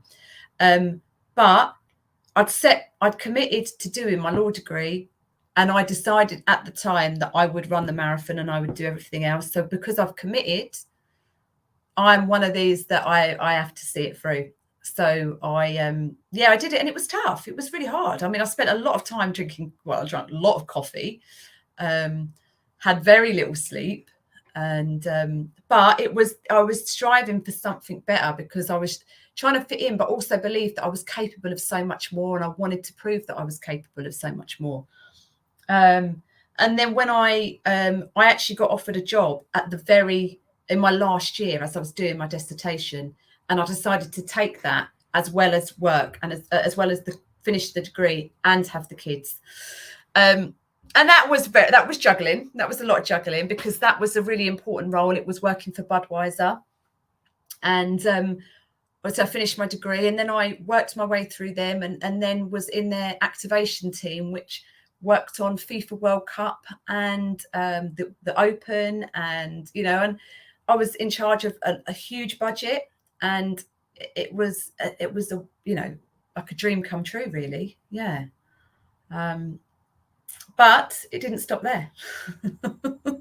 Then I got into, my husband and I had difficulties, and we decided to separate. And I then got involved with another relationship, and it was a domestic violent relationship. Now, my previous relationship back when I had my daughter was also a domestic violent relationship, and that I suffered horrifically with that. But then when this time round, it was horrific because I'd gone back in my head to this vulnerable person, because when Reese had lost his life, my mum got cancer within 2 weeks, 3 weeks. She got cancer, grade 4. And I was just like, oh my goodness, this is like, it felt like it was coming at me, and it was relentless. And although I was coping, and looking back at it now, I did take on too much. So juggling work, juggling a degree, juggling the kids, dealing with the, you know, being able to support my friend when she'd lost her son, but then be there for my mum. When I look back now, I'm thinking, oh my God, I was just surviving, putting one foot in front of the other. I wasn't, you know, I was heading for burnout. Sorry, Louise, we do have this thing as women, don't we? And it's as in like, right, okay, whatever it is, I can do it, I've got it. And sometimes you do feel, you know, you're sinking, but we're still kind of like putting our head slightly above and still taking it on. And even though we're down, we're still keep going. And then something's going to give, right? Yeah.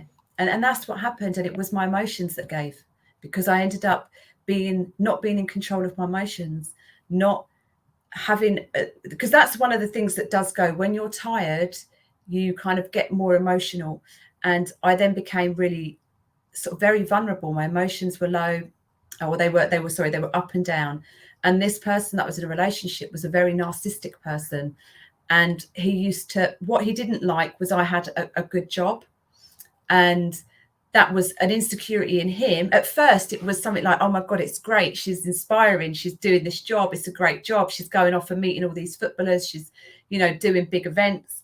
And I had a platform, and I was, you know, it wasn't like, you know, I was out there meeting footballers, doing big events. I was attending Wimbledon and all those places in a really, you know, in a good role that, you know, I was hosting. It was free. So it was, you know, at first it was like, this is amazing because I brought him along to them. But then what happened was his own insecurities caused him to pick at me. And that one, I suffered black eye after black eye after black eye, broken jaw. I cracked my skull. He used to pull me out of bed. He pulled me out of bed and threw a weight at my head. And it was horrific. And I became, if anyone's been through domestic violence, if they've been through narcissism, they'll know that it takes every bit of your power away, and you feel like you are not good for anything. And then what happens is you go into this desperate mode, which is what I did. And that was, I would message him all the time, or I'd be frantic, or I'd be paranoid, or I'd become like this neurotic person. And that was because he'd kind of taken everything away from me, but I'd also had all of my other, I'm still trying to struggle in a world that, or trying to function. And that was, it was really hard, and it took me a long time to get over. So he used to stalk me and all sorts. And I then left that job because he came to my work and caused a huge scene. And I had to leave the office. And when I left the office, we went in the car on the motorway, and he punched me it was about 15 times in the head because I'd lost count. And when I got out, my face was all swollen, I'd split, my head was all big. He threw keys in my eye. And then I went back to work, and work was they were as supportive as they could be, but they realized that they couldn't support me as they would do. So they kind of paid me off in a way. The contract had kind of come to an end in terms of what I was doing, and it came to a natural end. And it was like, look, I feel that you need to get some support, and they weren't the best position to do it.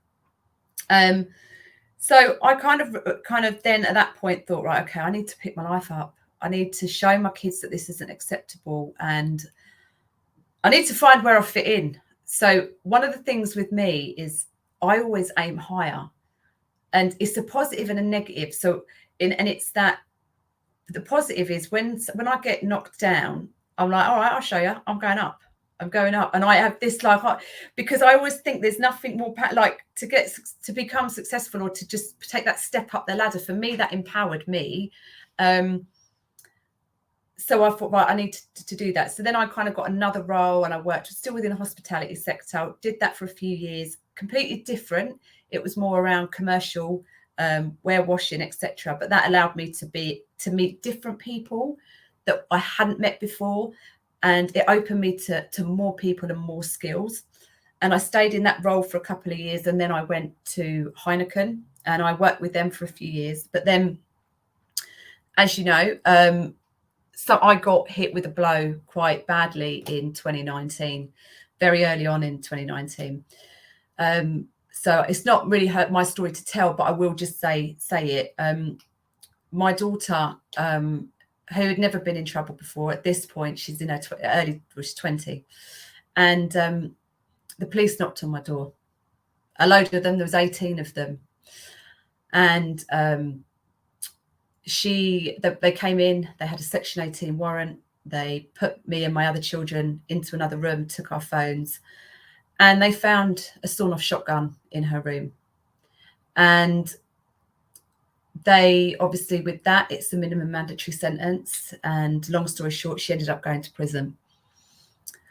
And that for me was the hardest thing I think I've ever been through, because I felt powerless. I couldn't be there for her. I couldn't support her in any way. And I mean, I could be there for a support, but I couldn't be there through. I couldn't take that for her. She was then an adult, and she had to go through all of that herself. And she'd never been in trouble, you know, and this was it was a huge shock. So she went through prison. And for me, it was hard, because where I'd turned my life around, and I've met so much great praise along the way. People have said, it's great that you've turned your life around. It's inspiring. I was then met with my daughter going through that same cycle as me. And I thought, what are people going to say about me? And that's a selfish point, because I should have been thinking about my daughter, which I was, but I was also thinking, am I going to be judged? Is people going to look at me and you know, and I think for women whose children have gone through prison, it's really hard, and no one prepares you for how you're going to feel, or how and you feel that people are looking at you and people are judging you and people are saying this, and you go to the shop to buy a loaf of bread and you think, they know, they've seen it on Facebook, they've seen it in the news, they know, they're judging. And then that caused me to have another battle. And it was then that I decided, you know what, I'm gonna go and work for an organisation to help offenders come out of custody and bridge that gap between custody to community. Because what surprised me was, well, I shouldn't say it surprised me, nothing had changed from when I done it 20 years ago. Nothing. It was still the archaic system that it is. There is still no support. Oh yes, there might be, you know, a little bit more coverage on it. There might be more agencies for it, which is people like myself that want to set it up and want to help people.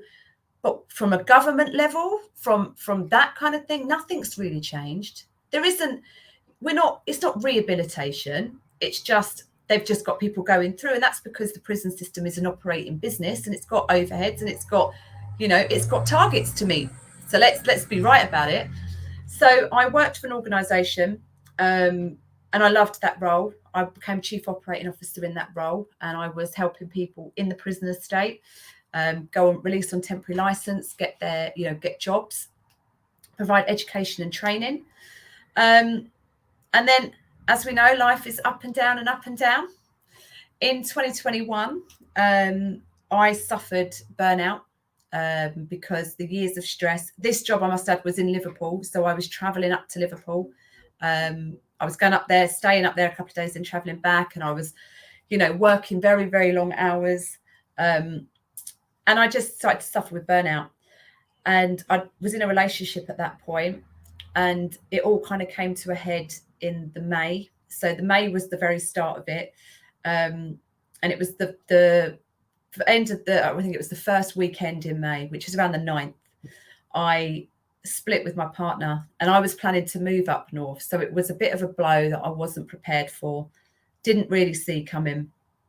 So I remember crying the whole way home. So what I forgot to add was when Rhea was going through prison, my daughter was going through prison, my mum got cancer again for the second time. So I had to deal with the process of my mum having cancer grade 4, this time it attached to her lung. And that was really hard because going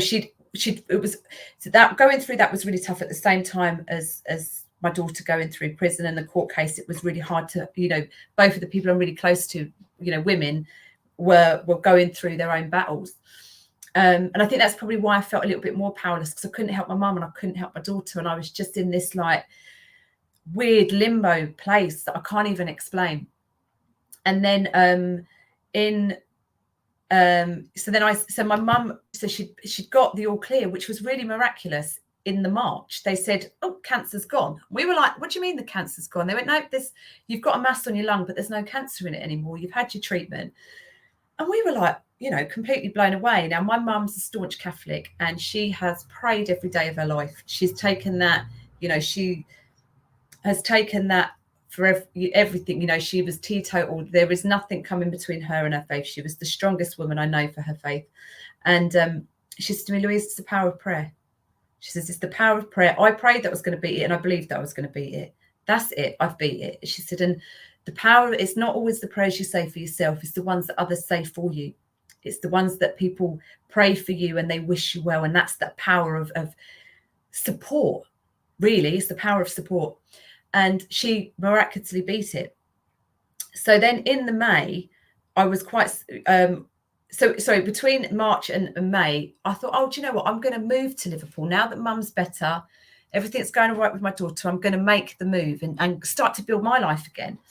And then in the May, I got, we split and I was it took me by surprise. I didn't see it, but I think I was suffering burnout.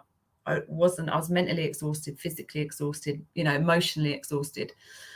So I drove home. And I remember when I drove home, I cried the whole way, which is like a 3-hour journey from Liverpool. I must have looked rough as anything. And I stopped at the service station at Toniton because I thought I need to fix myself up before I get in the house. And I swear people looked at me like, what the hell?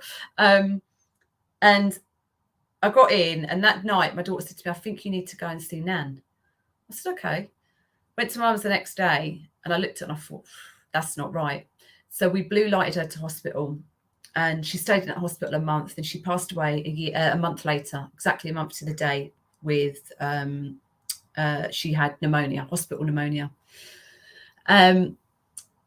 Which was, I was with her when she passed, and it was really tough to see. I'm so grateful that I was there for her at the end and held her hand and saw her do that, because she was so religious. To see her go and make that transition and go across to where she always believed that she was going, you know, and I felt that it was a gift to be able to see it. It was, as much as it was heartbreaking, I take comfort knowing that she had two things: her family and her faith, and she's not with us now, so I know she's with the big man. So I got comfort in that. So obviously it was heartbreaking. We went and had the funeral, and at that point is where I found out, well, it wasn't that point. So I had the funeral, I went back to work. The first day back at work, I got told that my ex-partner was now in a relationship with somebody else and had moved in with her and her child, which was 2 months max between that. So May, and she passed away in June, and obviously funeral was very start of July. And there probably wasn't a position there for me anymore because he owned the company. So in that space of that 2 months, I was just like, okay, I've lost my partner, I've lost my mum, and now I've lost my job. I was just like, what next? You know, like, fuck, can you? Like, can't get any worse. Yeah. Do you know what I mean? I was just like, oh my God, I don't know how I'm going to pick myself up, because I've been given blow after blow after blow. And I was just like, how am I going to pick myself up? And I remember saying at the time to the person when she delivered that message to me, I was like, look, I'm going to ask you now if you've got any more bullets in any more bullets in your gun, fire them at me now, because I'm on rock bottom and I'm going to get up, but I just don't want to get to my knees and then you find me again. So if you've got anything, shoot me now. Just empty it. Yeah, empty it. And that was a real hard blow. And I did my 3 months with them, because I had to stay with them for 3 months because I was chief operating officer, and kind of hand over that and get their admin, get their everything up to date, etc., and their policies and legal framework, and all their funding applications. So I did that. And then in that time I was wallowing. I'll be honest, Dee, I was wallowing. I was just feeling sorry for myself. And as we do, because life gets hard, and it's just like I felt really sorry for myself. But Louise, don't you think, I mean, I'm just talking about just the bit that you've shared with us so far. And there's been so many things. I've still got my seatbelt on, just letting you know, and all the audience know. Because I know there's still more. Yeah. But I still got it. I'm still strapped in. And I'm like, but is it not okay for me? It's like, you know, because we do that strong stuff. And sometimes it's like a case of like, right, do you know what? I am going to feel and take that time to, whether you want to say feel sorry for yourself, but that time to like, yeah, just not stay there. Yeah, the thing is, because I'd said to the woman, the person when she delivered the message, I said to her, look, the doctors have said to me, I've got burnout. I need to stay still for 6 months, still, not do anything, not have any great ideas, just one foot in front of the other for 6 months and see how I feel then. Because burnout it's physical, emotional and mental exhaustion. There is a brain fog like no other. It has so much impact on your physical body. So my stress levels were high. I'd had chest pains. I'd had so much stuff because of burnout that I was told I needed to stay still. But I did wallow, and I'm not going to lie. There was times when I thought, do I even want to be here? Like, would it be easier for me just to go? Because I was thinking, like, what's next? Every time there's something bigger, and I'm like, well, fuck, what is next? What are you going to fire at me now? And it came one night. It was really bizarre. I was lying there, and YouTube, and I don't have YouTube on my telly. I don't even know how it came on, but it came on. There was something about coaching, and it was Tony Robbins, which we'll speak about in a minute. He just went, and it was a sentence, and it said, sometimes things in life don't happen to you, they happen for you. And I bolt upright at that point, and I thought, all right, I've learned. Okay, this has happened for me, and I'm going to turn this around, and I'm going to make it. I'm going to use my story to help people.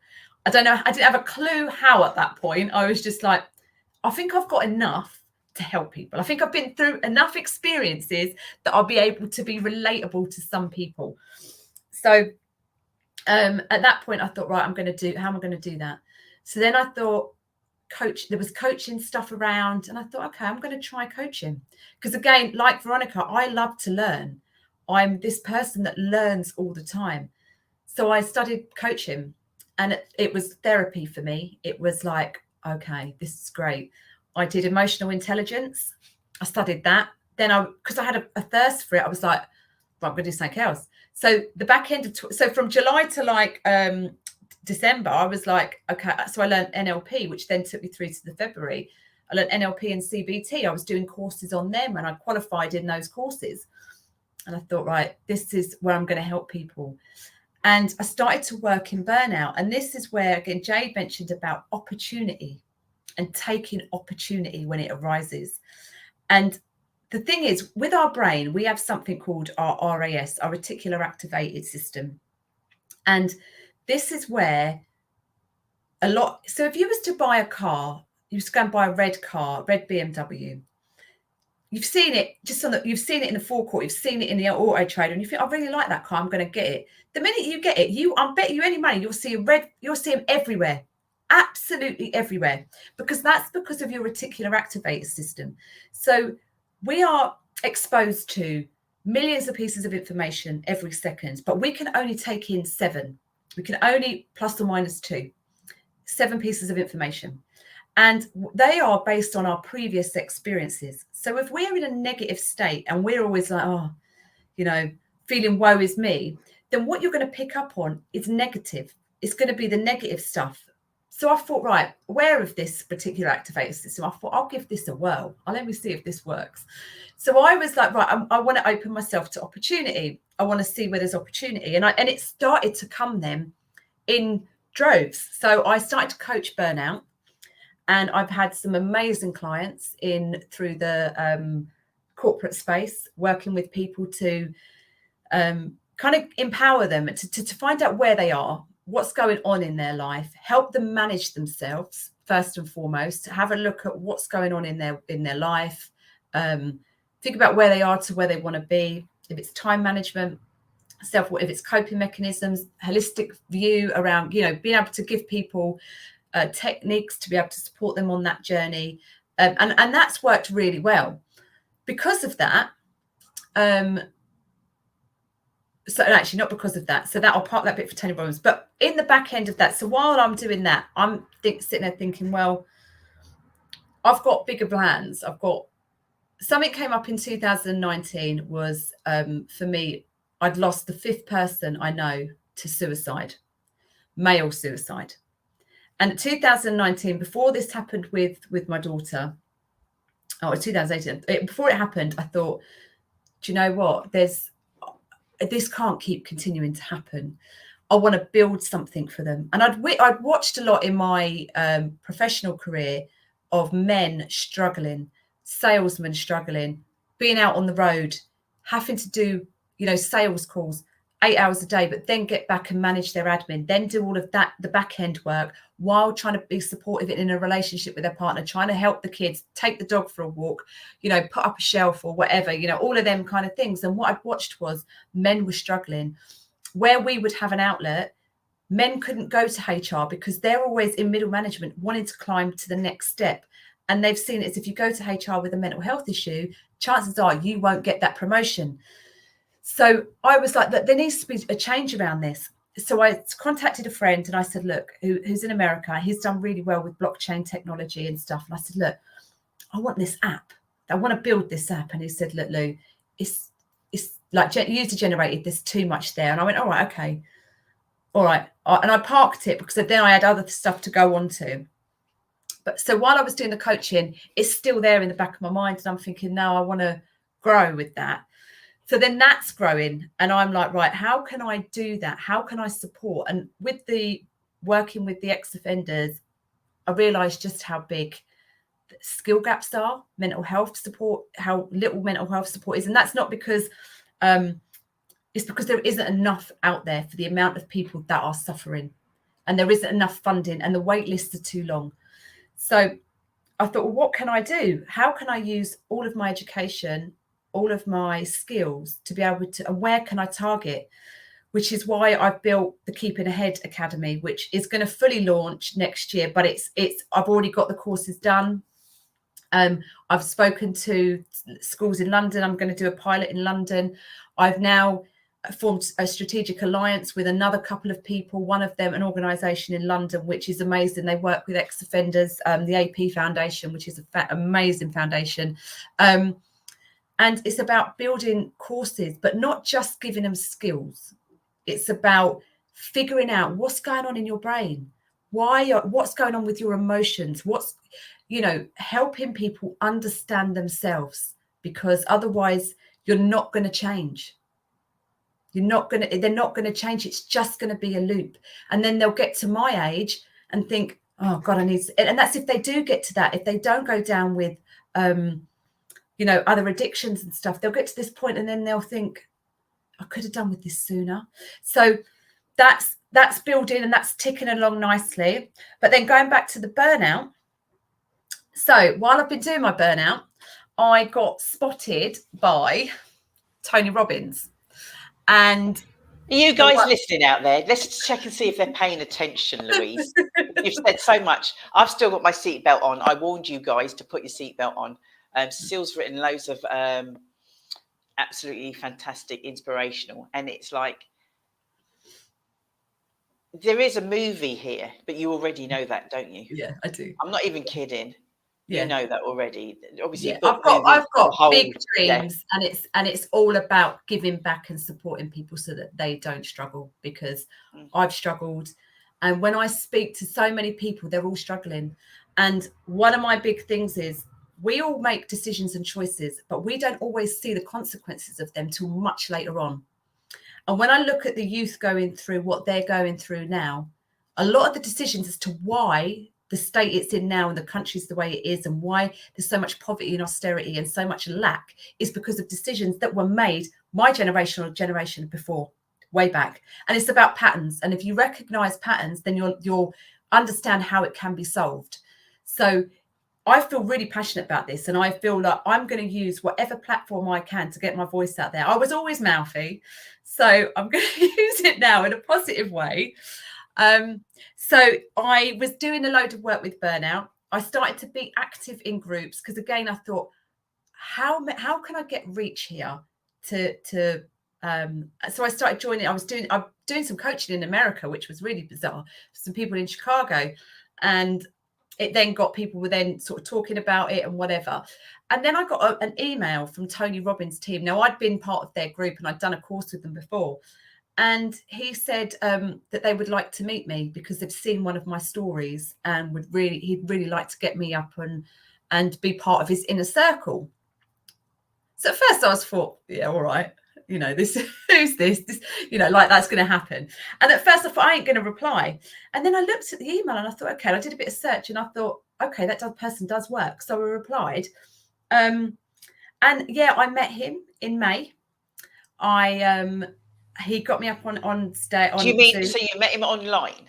Online, on Zoom, like this now. We had this is how, yep. Yeah. Did you believe all of this? I mean, I can't imagine. Where was your head? Were you like, I don't know. Probably more nervous today than I was. Do you see that, Shell? You see that? All what you're doing, because even Shelley, the producer, I think it was her that's messaged that because of you, she's now... Was that you, Shell? Yes. Yeah, she's now joined the course, yeah? Yeah. I vaguely knew of him because he pops up all the time on all sorts of different platforms. Yeah. And he is one of those American, yes, we can do this. And I didn't really kind of read up too much about him. But then when I heard that you were on and doing bits and pieces, read up a bit more, and it just happens to be he's doing his Time to Thrive challenge. Yeah, 5 days. Yeah. For the rest of this week. So Yeah, so there is something interesting about that, and I'm glad you brought that up. So I met Tony, and we had the Zoom, and he gave me a gift of a course that starts tomorrow called Life Mastery. And he said this is what he feels will be able to push me even further and help more people. And this is about, so the course is about, there's top brain surgeons, there's top psychologists, there are top nutritionalists in the world on this. He's organised the event, but I think he's doing one couple of hours on one day. But I got my book through, and it's like a huge thing, but it's 5 days of immersion with the top people. This course is £7,000 that he gave me to be able to do. So I was absolutely mind blown, because it's given me the network. I'm going to be live on Zoom like this when I'm doing it. I'm meeting the guy that does the celery diet, Anthony Williams. I met Win Hoff, and these kind of people that are on there. I think Dr. Sanjay Gupta, who is the leading brain specialist and talks about Alzheimer's and all of that. So that's amazing. But then with the Time to Thrive Challenge, there's a guy called Dean Graziosi who's put it on. And I got an email from his team last week, and they wanted me to do a Zoom call with him. So I was on an Inner Circle Zoom call. And in that Zoom call, he gave me the blueprint of the next 5 days. But he also gave me, told me to observe the whole process. So I've got the recordings that I'll be watching after this event. And the recordings are how that has put together in terms of the live event. So what happens? So I had to go back to the very start and see what happens when people sign up, how there is the option to go on to VIP, what VIP does, and see the click-through channels. Because the £47 a head to go up to that, what that does is that generates, because of the upsell, every free person, it creates about $2 revenue for them. And what they're doing is they're putting that back into advertising and feeding America. I think there is they reckon there's going to be about 1.8 million on that course. So, he's asked me to, worldwide. Yeah, because on the video that a little bit that I can see, because it's on this bit of screen here. There is, they're all over. They're all, so that's so what I've got to do is feedback. So I have another Inner Circle with Dean in a month's time, at the end of this month, and we will go through. I have to say what I observed from it, what I learned from it, and just understanding how the blueprint works. So that was really amazing, and which obviously has blew my mind, because that was on the back of me meeting Tony and me being open to opportunities.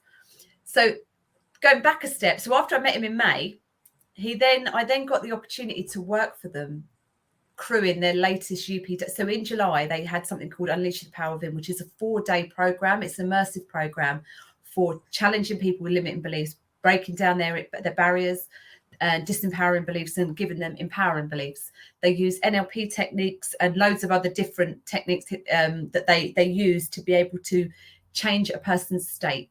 So they do pattern utilization, like pattern interrupt, and they then put new neuro pathways in. My role for that 4 days, 16-hour days, I actually did a couple of days of registration before, but I had to observe 400 people go through this process on Zoom. So watching that was life-changing, because I could see how people were holding it in their physiology, how when they're stressed, how they shallow breathe, how they're kind of, everything, they're stressed, they're not absorbing, that their body's not working, well. And Veronica will kind of back this up, because she's done a cellular, she's learned on cellular level that you need to be able to, the impact of stress and stuff on your body. But then what I had the privilege of doing was going into all of the breakout rooms and hearing, I was incognito, so they couldn't see me, but I could hear their impact, their limiting beliefs, fear of rejection, fear of failure, scared to go out, all these different things that they had. And I would be sitting there on the chat like what we've got there, and I would be feeding back to Tony and going, feed room 1 is, this is what it's, I mean, there was loads of other rooms, but I'd say the overall feeling is, these are the big topics. And that, so with the other rooms. And then he would get them, and then when he come back after the break, he would address them points. But that for me was just like amazing, amazing. So now I'm doing the course that starts tomorrow, Eastern time zone. And then I'll go through the Leadership Academy afterwards. So under him, and this is about my personal, like, this is about my name, Louise Clarke, because as I said to you on the lunchtime show, I have a big goal. And I'm getting it. There ain't no two ways about it. I'm going to smash my goal. Like, let me just, I'll record it now. I'm going to get it, right? But sometimes you need to have a bit of authority. So the fact that I'm going to use that I'm working with him, he's recognized me. And also I managed to get off. Well, I've been offered to do an interview with Forbes magazine this month, which is just crazy considering everything, like my whole journey. And that is about starting at 9 years old and now being able to do that, but with the whole thing about helping people and giving back. And, you know, for me, the most important thing is making sure people don't suffer. And the youth, like for me, after watching my daughter go through that and realizing it hasn't changed and there's not much there for them, I want to change that. I want to be able to give them support. So yeah, so that's it really. That's it really. What do you mean that's it really? Oh my gosh. That's it for now. I'm sure there'll be something else soon. I'm not even taking my seatbelt off because I just don't know. She might come out with something else. Oh my gosh. Yeah, it's been a whirlwind. The past year has been mind-blowing considering where I was this time last year, and I really was thinking about there was nothing here for me. Like, obviously I have my children and they're the most important thing to me, and I've just been blessed with the most beautiful grandson, but I did think to myself, do you know what, can I take any more? And it was a dark time, and I do think to myself, I'm really glad that I persevered and that I dragged myself up out of that, because it is hard. Like, it's not easy. For anyone that's been in that place will understand it's not an easy place to get out of. But looking at where I was, to saying, do you know what, I'm going to do it. Let me open opportunity. Let me pray. And I have found a lot more of my faith. So I have become, obviously, where my mum was Catholic and she prayed for so long, I'm a lot, you know, I have my faith, and that's what's helped me through. 100% that's what's helped me through, because I kind of, you know, I prayed and thought I'm gonna get up, and, you know, and whether somebody is Catholic, whether they're a Muslim, whether they're, you know, Jewish, or whatever their religion, whether they're spiritual, is that having a faith in a higher power gives people that, it gives them faith. And I just think that that's so important. What has been for me, it gave me the hope. And yeah, so I'm here. Got some exciting stuff. So with the Keeping Ahead Academy, it's got emotional intelligence for kids with NLP thrown in. I was challenged and told that it needs to start at 13, and I pushed back and said, no, it doesn't. It starts at 11 or I don't deliver. And I'm going to be really strong in my stance, because it needs to start at high school from the very beginning. Mm-hmm. I've got a program. So I've got CPD courses going through. Wow. One is to help the employer. So manage them, how to manage people who are ex-offenders, gone through the care system, women who have suffered domestic violence, how to manage that in your workplace, because I don't feel that there is adequate support for them. I've gone through the tackling violence against women and girls. So what was quite funny was the person who put that through, the minister, Victoria Atkins, was my brief back in the day when I was in trouble. So obviously, I thought, right, I'll target up.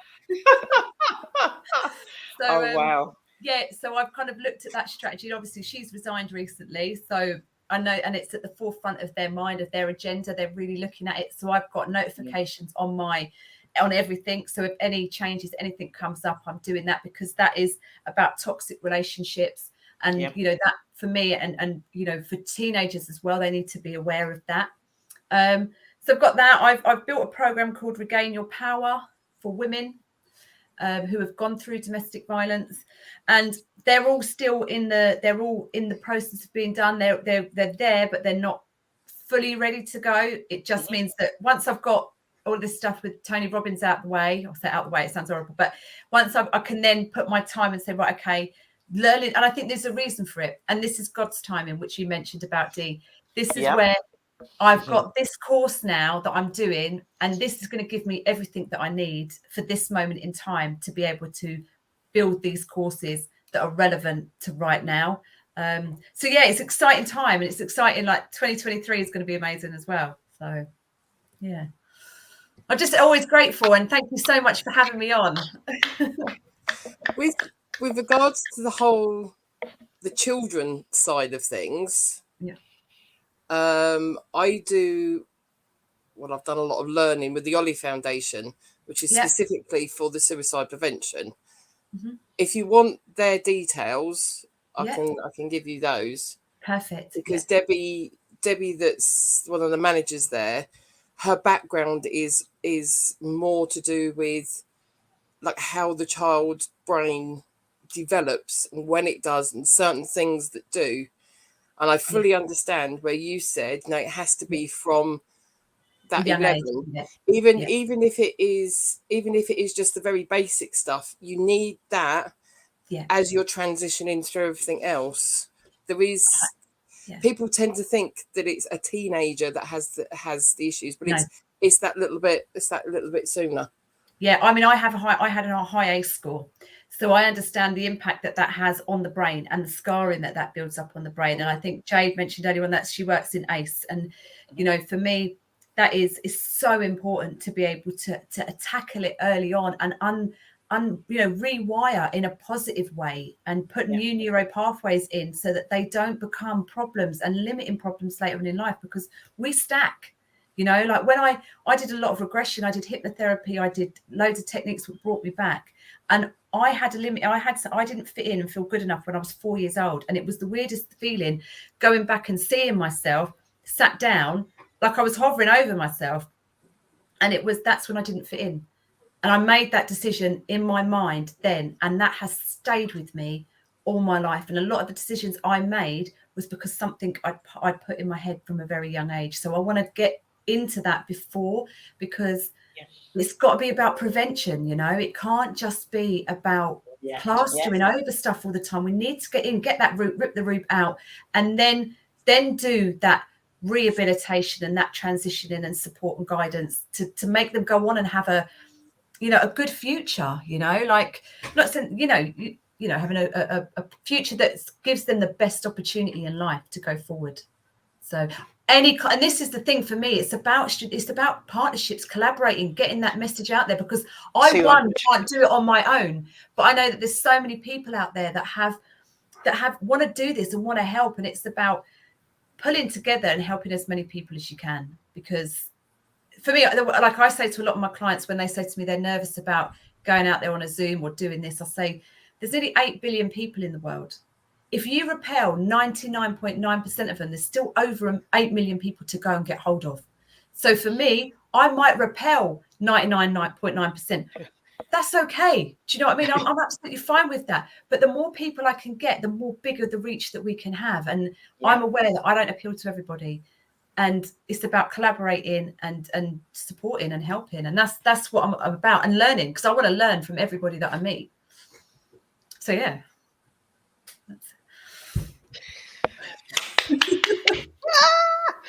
I think definitely because you're local, Jayde's local, and I do think there is a connection there. 100%. As soon as she was on, I thought there's definitely a link there. And I think actually with everybody that's on here, there is a reason why we're on here, and the people that are listening is because we care. And definitely, some way we can support and guide and help each other. And even if it's not our sector or our strong point or whatever, we can introduce, open doors, speak to people, and just be in that space to help people. And it's about collaboration, 100%. For me, definitely. So that's why when we sort of say share, and doors that you wouldn't even think that or may potentially be closed, somehow somebody else now may be the key to that door, to open that door for you. So, oh my gosh. When they say watch this space, but we always say that proper watch this space. Watch the space. I'm coming to everything they said I couldn't have, and I'm taking it all and more. I am. And the thing is, like I said to you before, like, I just want to get a chance, because I'll earn my seat at the table. If you get me into, I'll earn my seat at that table, and I'll graft and I'll do what needs to be done. It's just about getting that platform to be able to have the option to, or the to get in that door, really. And once I'm in that door, I'm sitting at that table with my feet up, head of the table. Oh, amazing. So, Louise, as we wrap up for now, because this is part one, guys. So if you're thinking that's it, there's more. There's going to be more. Yeah. We're going to get Louise back on before the end of the year, certainly, to find out what's been going on with all that you've been through. Because it, obviously there's been so much. There's guys and girls, young and old, that can relate to bits of what you've shared, and the words inspiring, all that sort of stuff. But what advice can you kind of like give to all of us, myself included? Because it's not easy out there. It's not easy at all. And I if I sat here and said today that there was one blueprint in terms of ways in which to one piece of advice I could give, it's difficult. But I would say that you have everything, you have a power within, and you can achieve anything you want to achieve. It's about believing in yourself, but also taking ownership, because only you can change your life. Yeah. Only you. You can take a horse to water, you can't make it drink. Yeah. And it's about taking control. And this is what I mentioned about the blame game. You have to get rid of that blame game. You have to take ownership, because if you blame somebody else, you're powerless, and you will then be affected by everything. Like there's an internal world and an external world. The external world, we have no control over. Yeah. Things will happen every day, will go out, things are changing, and we have no control over that. But the thing that we do have control over is us, our inner self, and how we choose to react to a certain situation. Now, I could sit here and I could swear at you in a different language, and you could probably sit there smiling because you wouldn't know that I was swearing. And that proves that we attach thoughts and feelings to those words, which means we have the power to not attach those thoughts and feelings to those words. So it is about trying to master our own internal world and thinking, does this serve me? Is it useful? This, how I'm feeling right now, if I'm feeling angry or if I'm feeling sad, is this serving me? Is it going to help me? Is this, if it's helpful, great. If it's not helpful, it's about working on that to get rid of it. Yeah. And this is where I have loads of free content as well, because I don't just want to say, right, I want to be able to give people the tools. So I didn't add this one. I've got a book coming out at the end of the year. I said book, film, the whole lot. Yeah. But this book is it's a self-help book, but it's me talking in me about my experiences, but also giving you the tools. Like I shared this when we were at International Women's Day, the Wheel of Life and the Bridging the Gap. But there's also stuff and techniques and ways in which we can calm ourselves down, things we can do with breathing, and how that can change our state just by deep breathing. And there's loads of stuff, but I've got loads of free content, and if anyone wants to hit me up, I can send it across. But my book is coming out at the end of the year, and that's just to help people guide them through it and support them. So yeah, we will have her back on. Let's diarise that, Shell. Yeah. Anytime. And I'm always grateful. This is like a platform you've from the start of this journey, back when Cecile had me on, it's been, you've been there and you've been supportive. So I'll come on at any time, because I really do appreciate you giving me this platform to have a voice. So always grateful. So thank you. The pleasure is ours, and the masses out there. That's why we say share, because you just never know the information and what it can do, whether it be helping you or helping somebody else. So, Louise, we will be seeing you again shortly. We follow you. We know we know what you're doing before you're doing it. That's how much we're going to be following you, girl. That's how much we're following you. That's the thing. I'm going to support you guys to bring you into the stuff that I'm doing, because as I mentioned, I'm collaborating with a guy in London who has got some amazing projects going, and it is about putting everybody together. Oh my gosh. Oh. Cecile, have you not read the message? I'm crying. Oh, bless. Oh, don't you make me cry now? Yeah, what's she going? What are you going to put that on there for, Shell? I didn't see it. I didn't see it. So if I didn't see it, I wouldn't have known it. Because, like, yeah, seatbelts ain't coming off. I refuse. I refuse. Good crying. That's all right. Then. That's all right then. That's all right. Yeah, then. my grandson's downstairs crying now. I think he wants feeding, so I'm going to go and feed my grandson. Yeah, no, we're wrapping. Thank you so much, Thank you, Louise, once again for taking time out and obviously sharing all that you've shared with us. So thank you. Yeah, exciting times ahead for everybody. Yes. Tonight has been about exciting times ahead for everybody, and it looks great. And it's about staying in contact with everybody now, and making things happen. Definitely, that's what we believe in. Oh, there's Jayde. Hi, Jayde. Do you want to say anything, Jayde? You're on mute, sweetie. I just wanted to say, I literally have sat here. I know my picture went on the whole time, but just been listening to your whole story, and I think it was so nice to hear everything about the story, the good, the bad, and I think that some people can see people can experience trauma or difficulties, and sometimes we're so quick that if they fail to say, oh, we knew that was going to be the case, but then to kind of then pick yourself up and keep going. And no, it's just amazing. And just sitting here listening, I was like, right, I need a coach. I need a coach before I burn out. But no, it was really inspirational. So thank you. Thank you. And I'll send my email. So was yours. Yours was. But I just think that my mind's gone now. I was just thinking that people don't understand that it's okay, like, to have the ups and downs, and that is what life is, and it will chuck things at you. And also your experiences when you're younger and the impact it has on you, your family, your children, kind of as life goes on. And I suppose sometimes, I think, like in my experience, you're playing catch up and you're trying to do everything because of everything you miss and to prove people wrong. That actually, that's why I was saying that now I'm going to stop and kind of before I get, and I think COVID helped with me because you had no choice but to stop. So it was difficult to learn, but also it was actually like I needed this. So it was really interesting to hear. But thank you. Thank you. We'll stay in touch now as well. We'll definitely stay in touch. Yeah. Oh, fabulous show. And we want you at ACE. I can tell you now. I know that. That's what I said. Yeah, definitely. Definitely. Jayde, you're glad you didn't pass on this one today, aren't you?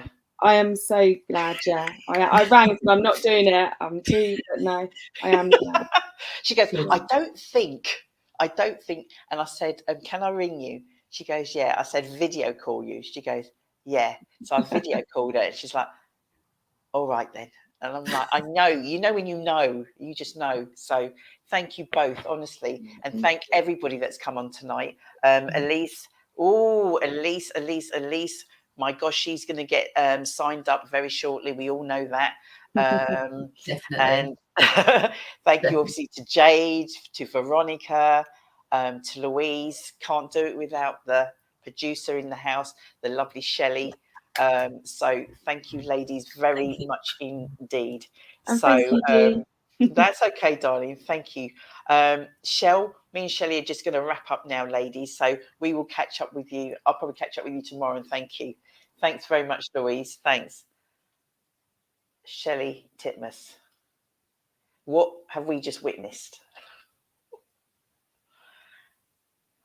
You're mute. We're not going to be able to sleep, are we? We never do after these shows.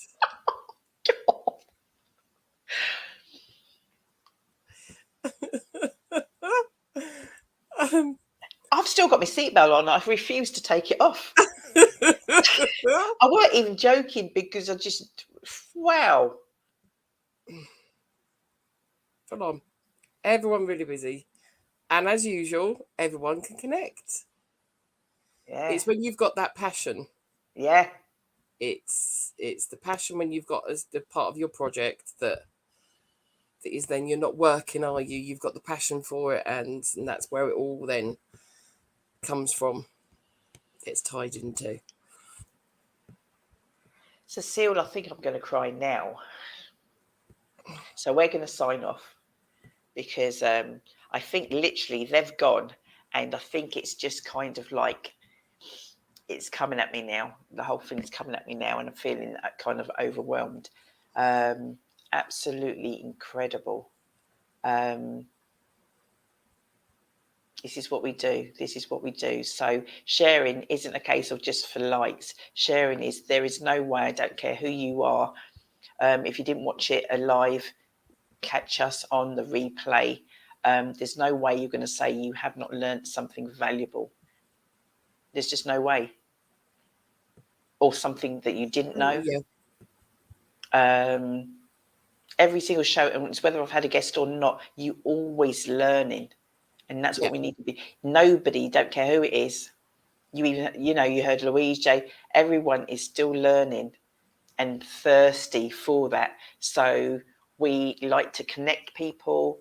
We ask you to share, not just for us, but for others and for yourself. I'm going to watch this back tomorrow, and I need to go now because, yeah, I'm overwhelmed. Just throw it away. Shell, last words from you. I'm saying goodnight. I'm still here, but I'm going to leave the last words. Good night. You're switching off. Yeah, we're going. No, guys, thank you, honestly, because obviously there's people on YouTube. I think we're getting more people.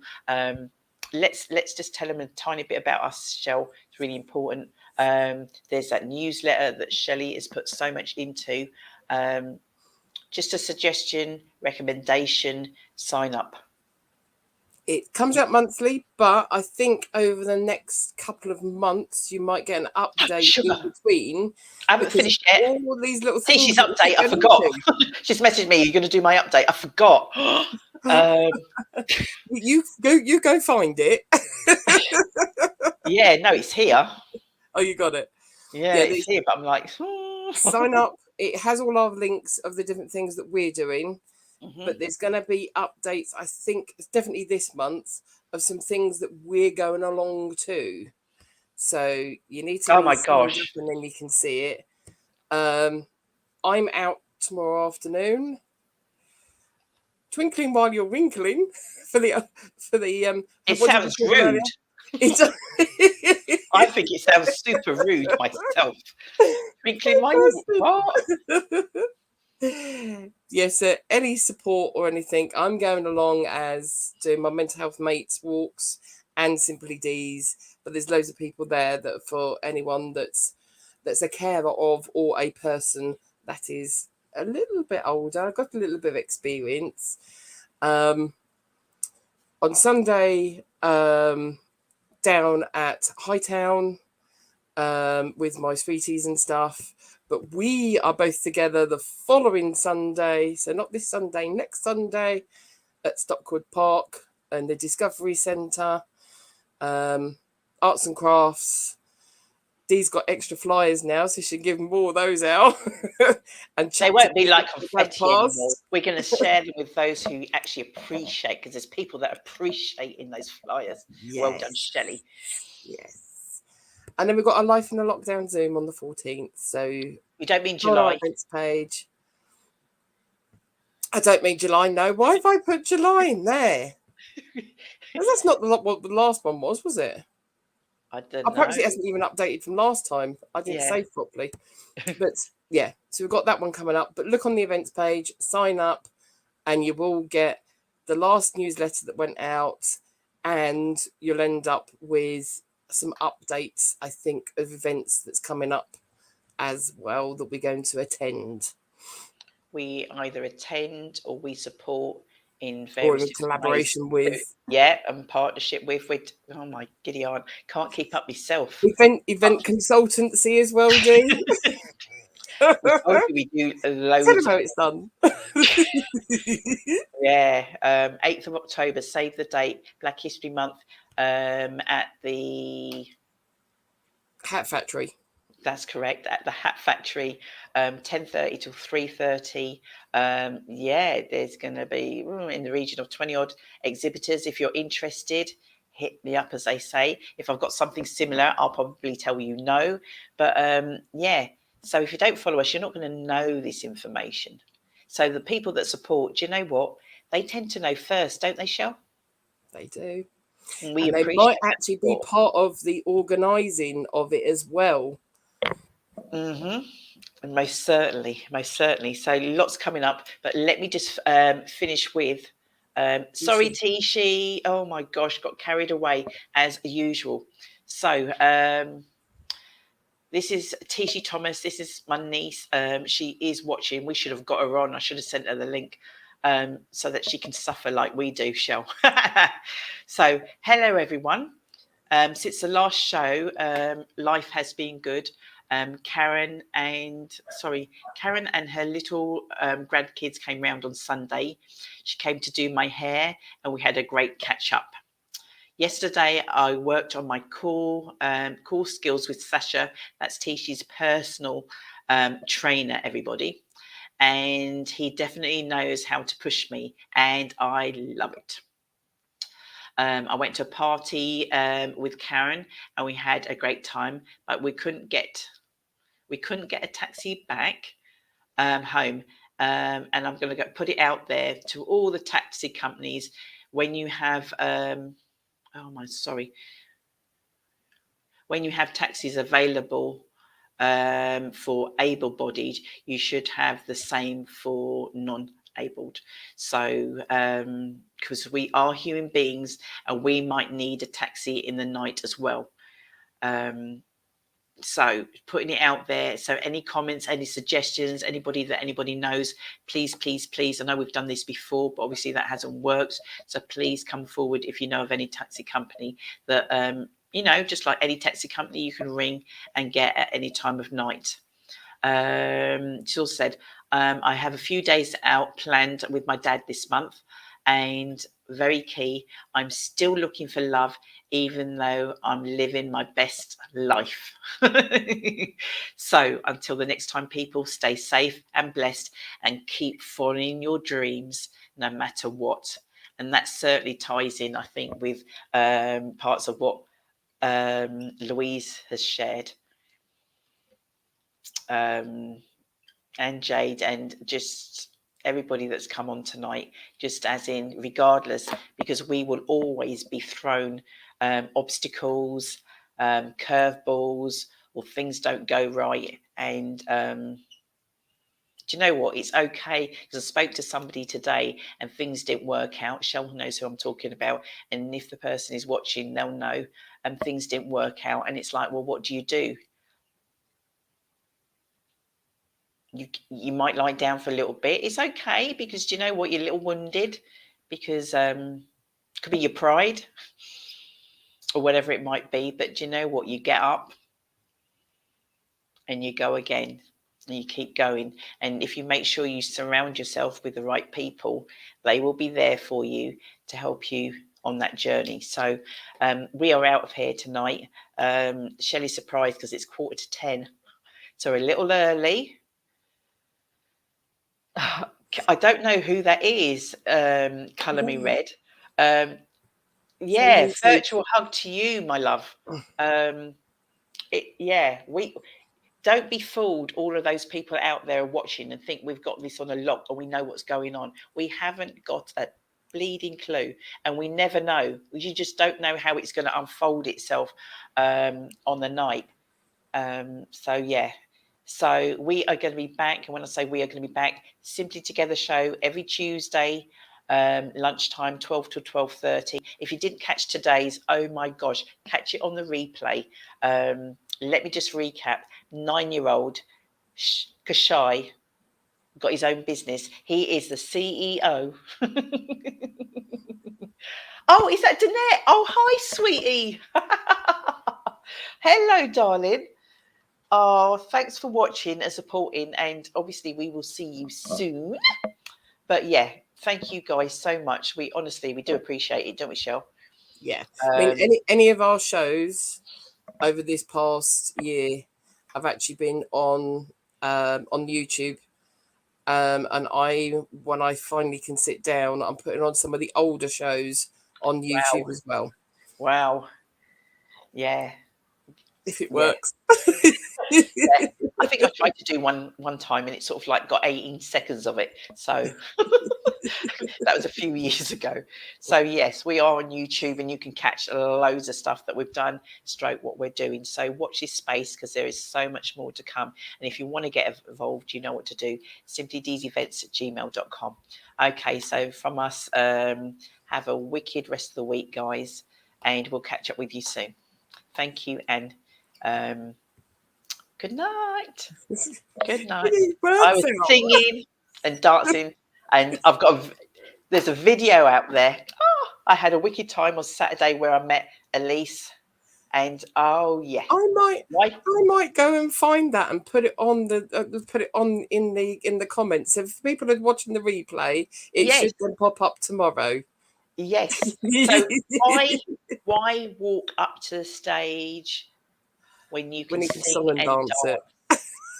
This is me. I'm like, I want the track played for 20 seconds. No, I don't want it background music. I want it pumping loud, proper loud. He looked at me. I said, and so, yeah.